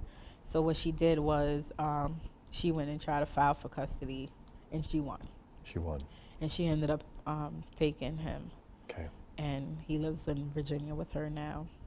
So I really wasn't thinking about it. Like, I really was like, to the point like, well, my life is really not together for me to have a kid right now anyways. And even though I don't want him with her, it is what it is, He's with somebody. Right. And he's not in the system anymore. So now I'm trying to figure out life. Like, what's the next step, right? I'm in the shelter. I'm giving them money and stuff like that. And then I came up with a bright idea that I was going to go back to Virginia. I go back to Virginia. I stayed with a friend. It wasn't a great, the environment that I really want to be in. And Virginia was triggering, I would always be like this to see if my mom was around and stuff like that. So I came back. But when I came back, I got kicked out the Covenant House. And I had to go talk to, I was going to this program called Streetworks. Streetworks also was like a program where they help LGBTQ youth and homeless youth. And they were like a drop-in center. So you go there to stay warm, to get snacks, eat, take a shower, get socks if you need it. They had different activities, art, writing workshops, different workshops. They took us out on amazing trips around the city, which was really cool. The only thing I didn't like was I had to sign in all the time and talk to this lady named Jessica, a counselor, and I hated talking to her because I'm like, why am I talking to you? I just want to eat and have fun. That's it. And I would just go and just look at her, and she'll look at me, and I'm like, I don't want to talk to you. That's it. And then walk out, and that's that. I didn't have any goals. I didn't know what my goals were, nothing. And I didn't want nothing to do with no social workers. So I would go back, and she would still be nice. She would be patient. She wouldn't lose patience with me. I know I used to irritate her all the time, but she was great. And then she was like, I know you want to work and everything. She was the one that motivated me to really go find a job. I didn't have an ID or nothing, so she helped me get these documents, and that's how I ended up with my first job at McDonald's. And every time I did something, a small goal, an accomplishment, it felt great. Mm-hmm. And I just liked that feeling of accomplishing something. So she would give me little tasks. She's like, okay, get your ID. Got your ID. Okay, we're going to write a document. Go get your birth certificate. Get the birth certificate. And it was so frustrating getting all these documents. Because if I didn't have an ID, I couldn't get a birth certificate. If I didn't get a birth certificate, I couldn't get a social. If I didn't have none of these things, I didn't get a job. So she helped you. Yeah, put it together. And then even now, I used to hate when people would shout at homeless people and say, just go get a job. And I'm like, what? You know how hard it is to just go get a job when you don't have anything and you don't have no documentations? That's really hard. It took me a long time just to get paperwork, a year almost, just to get this paperwork from these places, because I didn't have my parents. I wasn't like for the state, like I still was like a minor type of thing. It's like not as easy as one would think. It's not. Right. Like, it's not easy at all. She had to write letters saying that I was homeless and all of these things just to navigate the system to get these paperwork. So, yeah, I ended up getting a job. I spent money, you know, buying stupid stuff because I was a kid. Isaiah was all right at this point. I went to Virginia, left the Covenant House. I got kicked out because I was gone too long. So I ran to Jessica, was like, listen, I got kicked out the Covenant House. I don't know where to go. Jessica never said, well, where were you at? Why you missed my appointments? How come you have, you know, she didn't do anything. She was like, okay, well, what's the plan? You're going to have to go to the overnight shelter that we have. In the overnight shelter, you're just there overnight. You don't keep your stuff there. You don't do anything. But I didn't have no stuff to keep anyway. Like, all my stuff is just stuff. So if I got kicked out of places, they were just in the trash. It was just me most of the time. So I'm like, okay, I don't have my job no more. I got kicked out the Covenant House. I don't have anything. I'll just go to the overnight. I'll go to the overnight. They did things like helped us learn how to cook and put dinners together. We had like little chores, you know, a little routine. I liked routines for some reason. Routines was like my thing. So stayed there, get kicked out the overnight. During the day, I'll just go adventure somewhere, get on the train. And like I said, Manhattan was my favorite place to be because the noise, the lights, the people just walking up and down the street was just inspiring to me. Mm-hmm. Like, I would just look at that and be like, oh, I want to be a businesswoman, you know, like I want to be the one like in these tall buildings, like working for corporate America and making this money. Like, it was just a sense of hope. And I remember I had an interview and got ready for the interview and I was late 2 minutes because of the train. Like, it was delay on the train and I was like rushing out the train trying to run to make the interview in time. And the guy told me since I was 2 minutes late, he wasn't giving me the job. Wow. And I was devastated. I went out in front of the building. I just looked at him like, you don't even know, like, I really need this job. Like, I am homeless. Like, I really need this job. And he really didn't care. So I went outside. I was crying. And I was just watching everybody, like, you know, move around their daily routine. And just watching people holding briefcase and, like, going. I was like, you know what? This is not going to stop me from continuing on. I'm going to push it. I'm going to just look for another job. I'm not going to give up because I want to be there someday. So it was a bit of a wake-up call, actually. Yeah, it was. And then I started doing like random interviews, looking up things. I remember there was an interview for a marketing place to sell some penguins, some toys. They're like penguin toys. You had to get like, got dressed up and everything. And I was really young. And it was like a group interview. And we're like in the long table. And it's like these professional people like that probably been in the marketing business for a while. And we're all sitting at this table. And I'm like, I don't even belong at this table. Like, I don't even know how I ended up here. So they asked about your last job. My last job was McDonald's. These people came from corporate places doing marketing and stuff like that. And they asked how we would market this penguin and ask us questions and stuff. Long story short, I didn't get the job. But it was an experience and it felt good to be in that space with these people. I was like, wow, like I really want to be in this space someday. Like I really want to feel this important, and dressed up and be around people in Manhattan, like, and just whatever. So I left the interview. I wasn't even discouraged. I was just like, wow, it was an experience. Left, went to the overnight, and I could not get a job for nothing. And Jessica was like, all right, you only have a couple days here. Like, we really have to figure out what we're going to do. What about Job Corps? What do you think about going to Job Corps? I was like, I don't know.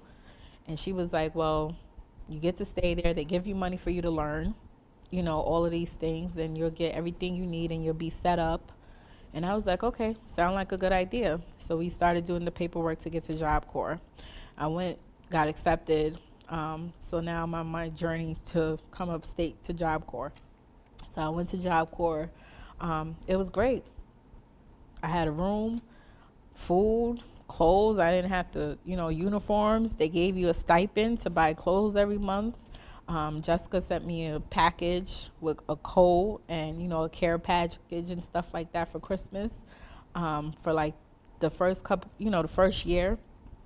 So I got my driver's license, I got culinary certification, I got my security certification. So things were really starting Yeah, I started getting the OSHA for carpentry, but carpentry was just too much. It was a lot.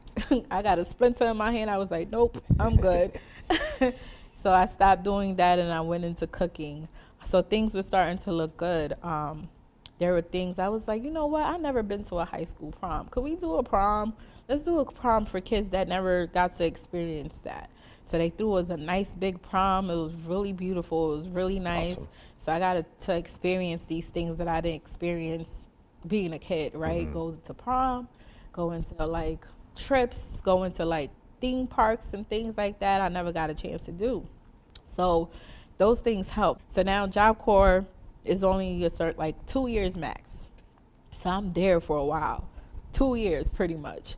They're like, okay, we have to transition you out of here. So what's your next step? I'm like, I can't go back to New York City. I don't have no one there. I'm gonna go back to being homeless. So they're like, okay, so how about going to college? So they had Sullivan Community College around. They had a dorm, and that was the only community college like near the area that had a dorm at the time. So I was like, let's see if I could get into college. So my counselor's like, okay, well, we have to get, call your mom to get documents and stuff like that for financial aid. I said, oh, nope, never mind. Guess that's not an option. She was like, no, like, this should be good. Like, you're going to go to college. Like, she should be happy to hear from you and like, you're doing great. I'm like, yeah, you would think. So I'm like, don't call her. Like, we'll just find something else. And she's like, okay. So she calls her anyway. She calls my mom. I was like, all right, whatever, let's try. She calls my mom. She hangs up the phone. She starts crying. I'm like, what are you crying for? Because my mom cursed out. She told her I was dead to her. She didn't want nothing to do with me. And I said, this is the reason why I told you not to call her. But why are you crying? That's my mom, whatever. So she was like, I'm sorry, and everything else. So I couldn't go to college because that information I needed for financial aid to go.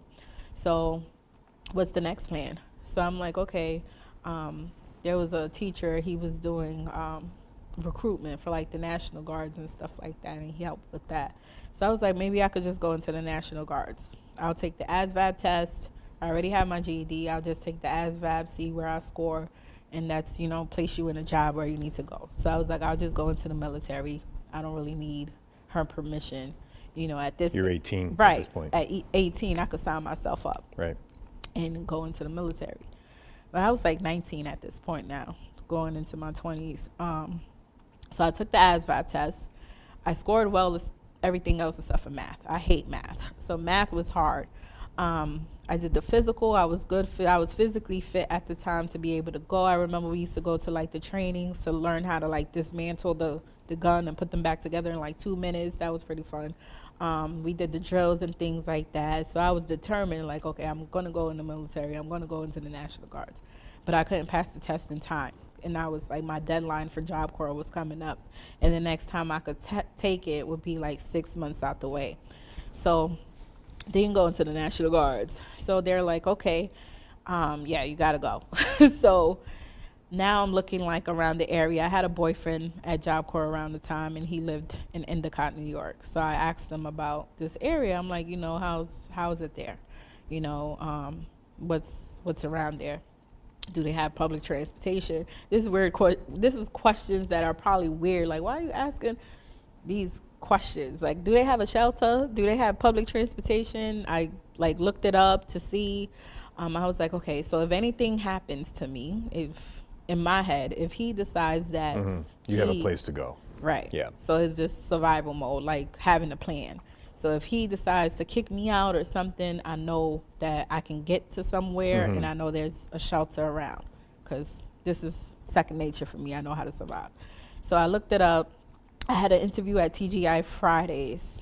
So the campus paid for me to come out here, go to the interview. The interview was horrible. This guy was racist as hell.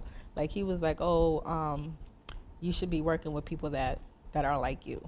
I'm like, what do you mean like me? And he was like, yeah, we have people in the back, we have Mexicans in the back and stuff, but you can't, we're not. That's awful. Yeah, and I was like, are you serious? So I went back crying, like, to the center and told them about this man that was, like, racist or whatever. I think they called somebody to come out here and see about that and stuff, but I came back, he wasn't working there no more. So I didn't get a job. So then I talked to my boyfriend and see if I could stay with him and his mom. I stayed with him and his mom for a while. I didn't know what to do. I was like, okay, I'm here, where I'm going to work. So I had my security certification, so I started doing security at this bar for a little while. I ended up getting pregnant, and I couldn't do security anymore. And then I started working for NCI. It was like a customer service thing. So I did that for a while. And I was like in a bubble, really. I was like, I don't really know what I'm doing. Like, I'm going to have a baby. I'm working. My boyfriend's still at Job Corps at the time, and he's just back and forth. I'm staying with his mom. That situation wasn't really that great. But I ended up having Jamel. I had my son, my second son. I was terrified because I didn't know what was going to happen. I was terrified, like, for a long time. One, I was terrified about getting a job, thinking my background was going to come out dirty and stuff. I was terrified that when I had my second son that CPS would come and take him away because I already had a kid in the system and I didn't know how that worked. So I was just unsure about a lot of things. And then I'm like, I don't even know how to be a mom. I don't know if I have that feeling, like that motherly stuff. So I talked to like a person at the hospital, like a social worker, and I was like, I'm gonna need some help, like, with this kid because I don't know if I can be a mom. And she was like, well, we have programs, that we can help you with or whatever. And she referred me to Mothers and Babies, and they would come out and they would like help me, like telling me, oh, this is the stage the baby is in, right? Make sure he can do certain things. He could squeeze his hand and he can see, do the whisper test, and then I would read books and making sure that, and I was really big on like ADH stuff, like these vitamins that babies should have to be smart, and I would breastfeed and I would be more attentive to making sure that he was healthy and he was okay, and I would read to him all the time. And they helped me with that though, because I didn't know I wasn't like, oh, look at the baby, like how people usually are with babies. I didn't have that because I wasn't shown that. So I would like be attentive about, I would read to him, I would massage him, just like all of the things they taught me how to do, like to like really engage. And it just happened and it was fine. And I was like, oh, I couldn't be a mom. Like, this is great. Like, this is cool. Once Jamel turned like 3 months and stuff, I signed up for college. Because then I found out that once I had a baby, before 25, I didn't need my parents' information to go to school. So you were able to get in and... Yep, so I went to BCC and I took criminal justice. I went to criminal justice because I felt like maybe being a police officer or something, I could help change the system and just treat people right, get bad guys off the street or whatever, like that's just my vision of it. But then when I got there, I was like, I don't know if I want to be a part of the system. Like, it's not fair. They don't look out for victims, I feel like, and it's just not a place where my heart is at, because you just lock up people and then it is what it is. So did you follow through with the criminal justice? I got my degree, yeah. So, but I went and took a couple tests. And that was the thing. I thought it was a waste of time because I'm like, I got this degree. Now I got to go take a test and get on a list to get a job. And that's not tomorrow. That's like a couple years. So I did great on the test, but I just wasn't called. And physically, I gained weight. So I was like, okay, that's not an option anymore. I don't know if I want to be a cop, and I don't want to be a correction officer because I have a kid now. So that kind of comes with a risk, right? When you have a kid, I don't really have family out here like that. And I ended up being a single mom because me and his dad broke up and he moved out of town. So now I'm like, dang, I graduated, I had this goal, I thought this was what I was gonna do, things changed. So now I'm just working different jobs, making things struggling, making ends meet. I remember I was working at the gas station, and I was working on my degree at this time. And people would have comments like, oh, go to school. If you went to school, you wouldn't be working here. And just have these comments that they have. And I'm like, I am going to school. Like, this is just a job that I'm like, I have right now to help me get by. Like, people are so judgmental. But anyway, so I would work hard and I would have all of these jobs. Jamel ended up going to Head Start. And that kind of helped me out because then I can go to school during the day, work at night. But I barely seen him. Every time I seen him was to get him ready to go to daycare. So I go to school, pick him up, go to sleep, the same routine over and over again. So then I worked with people with developmental disabilities. It was a great job. It taught me a whole lot. It taught me a lot of patience. People that work there have to have a heart of gold. Like, it's just like beautiful souls work in this field. So it was fun. I loved it. But then, I got burnt out and I'm like, this is not really something that I want to do anymore. Then I became a cook and I was working at my friend's restaurant. I don't know if you heard of Jarama's. Mm-hmm. Yeah. So I worked with him and I was cooking with him and it was good. It was a good job. He paid me well. It was fun. But cooking wasn't my passion. Like, that's not my passion. I didn't want to work at a restaurant for the rest of my life. And I didn't want to cook and work that hard. Like, that's hard work. And I commend them for it. But I didn't want to be a cook. So even though I was still working there, and I'm trying to figure out, okay, all of this stuff I went through, this can't be the end, right? I was like, I want to write a book about my life. And I want to, be able to give people hope and to say that it doesn't matter what you went through, like, you can still move on and you can still try to make the best of life and things like that, and you can still accomplish stuff. But this can't be the end of the story. And I'm a cook now. Like, I have so much talents. I think I have a lot of wisdom. I'm bilingual. I like to help people. You have a lot to offer. Yeah, I have a lot to offer to the world than just be in the back of a kitchen just cooking. Like, this is not the end for me. Like, what's the next step? So I started thinking about it, and then I'm like, well, what's in Broome County that I would really want to do? Like, what field of job is there around here that I would want to work?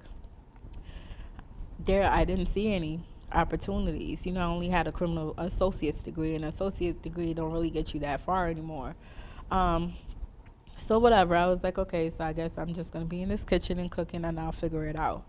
And I got in a real bad car accident one winter. I cracked my ankle in the front. Like, if I get up now, I'll probably be limping for a little while because I've been sitting for a while. So I broke my ankle, and I was in a boot for 6 months. And I couldn't work.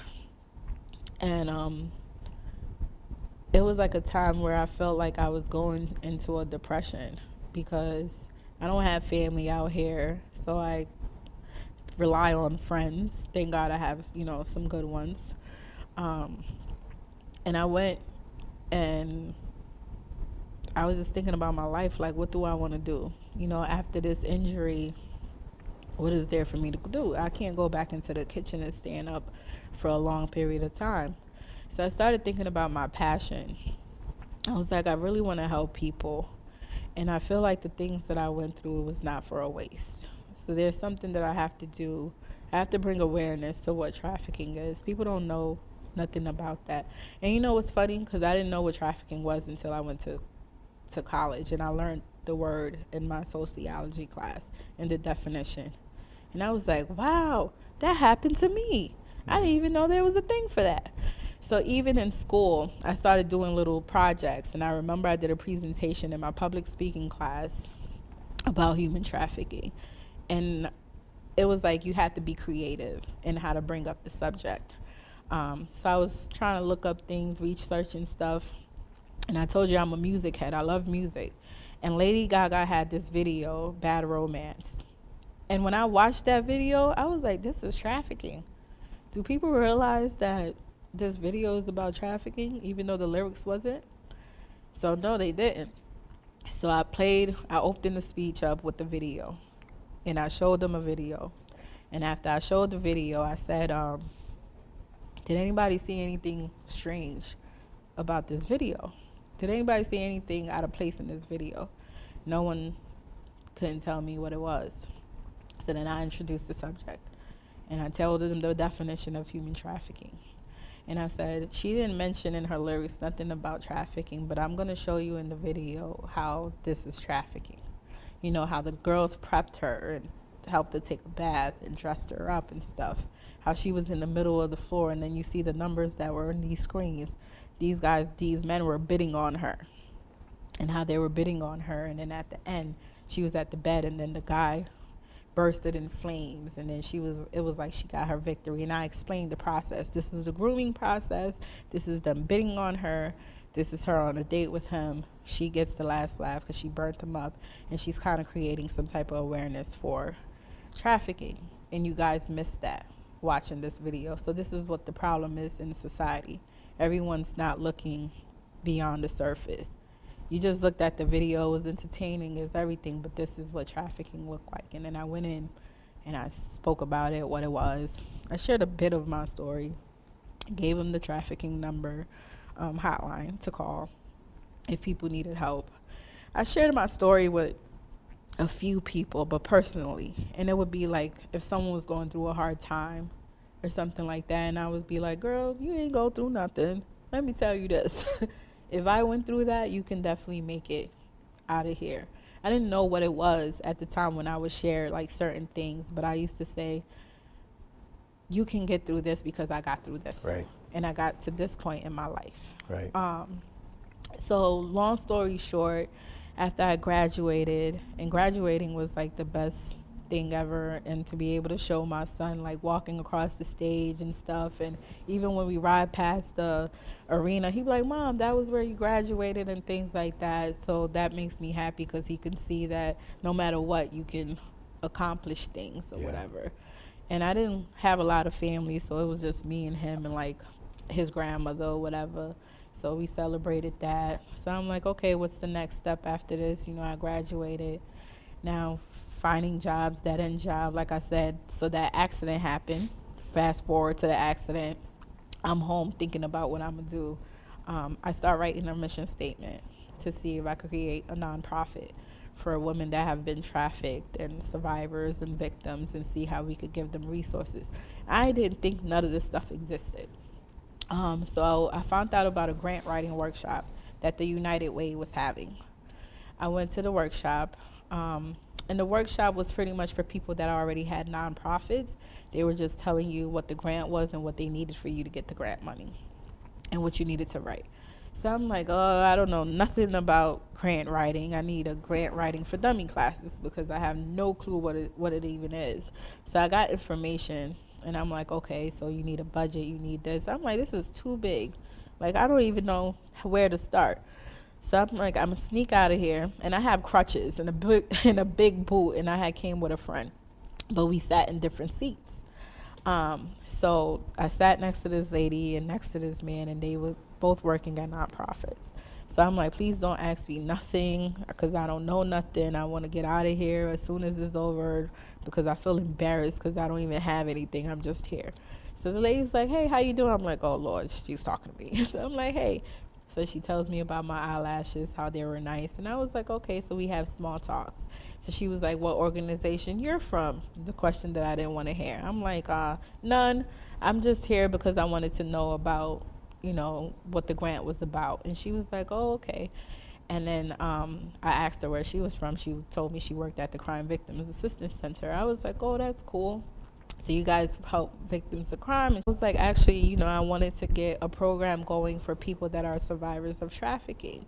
Like, that's my passion, and I have personal experience in it. So this is why I'm passionate about it, why I want to get a nonprofit to help these people. She was like, well, we have this program called Safe Harbor that's operating out of our office. Wow. Why don't you come to a meeting and maybe we can see, you know, if we can work together and stuff. And I'm like, oh, okay, great. So I gave her my contact information. She called me. I went to the meeting, spoke to the task force that they had, came up with some ideas and things, and then it turned into a job. That's awesome. like, I didn't even apply for this job. She was like, well, you can come, like, we don't have a position open and we don't really have the budget, but They created it. yep. Wow. She was like, but you could come in, do a couple hours a week, and we'll pay you, and it's not going to be much. I was like, I don't care, because I was going to volunteer anyway. Right. So it didn't, I didn't have anything to do, and I didn't have a job. I didn't have no income. Like, the insurance was starting to get together to kind of give me some money for while I was out of work. Then I started, making money or whatever, and it turned into a job, and it was nothing but the grace of God. Like, I did not apply. I didn't do anything. I just showed up to this place.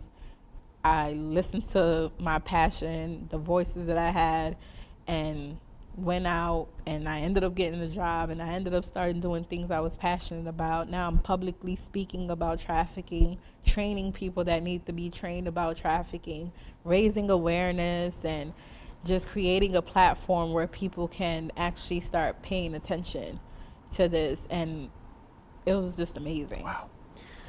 Well, Salka, this has been phenomenal. You have an incredible story. It's inspiring. Thank you for being here today. But before we let you go, I have one last question that we ask every guest. Mm-hmm. And you're awful young. You have a lot of years to live, but would love to ask you, ultimately, what do you want your legacy to be?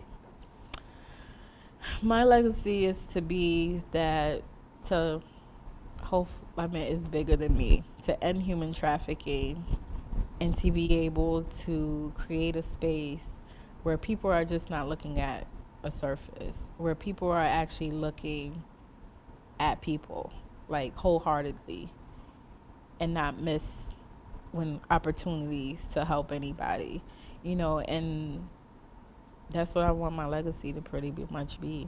I want to create shelters for survivors and being able to put them in a position that they're able to thrive, and no matter what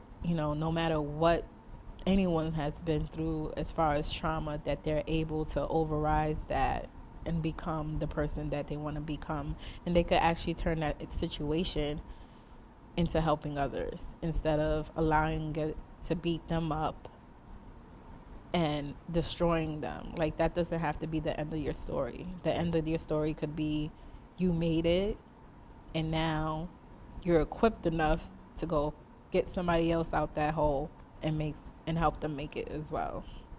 Awesome. Well, wonderful. Well, thank you so much. Thanks for sharing your story, and welcome to the American Real family. Thank you. Thank you so much.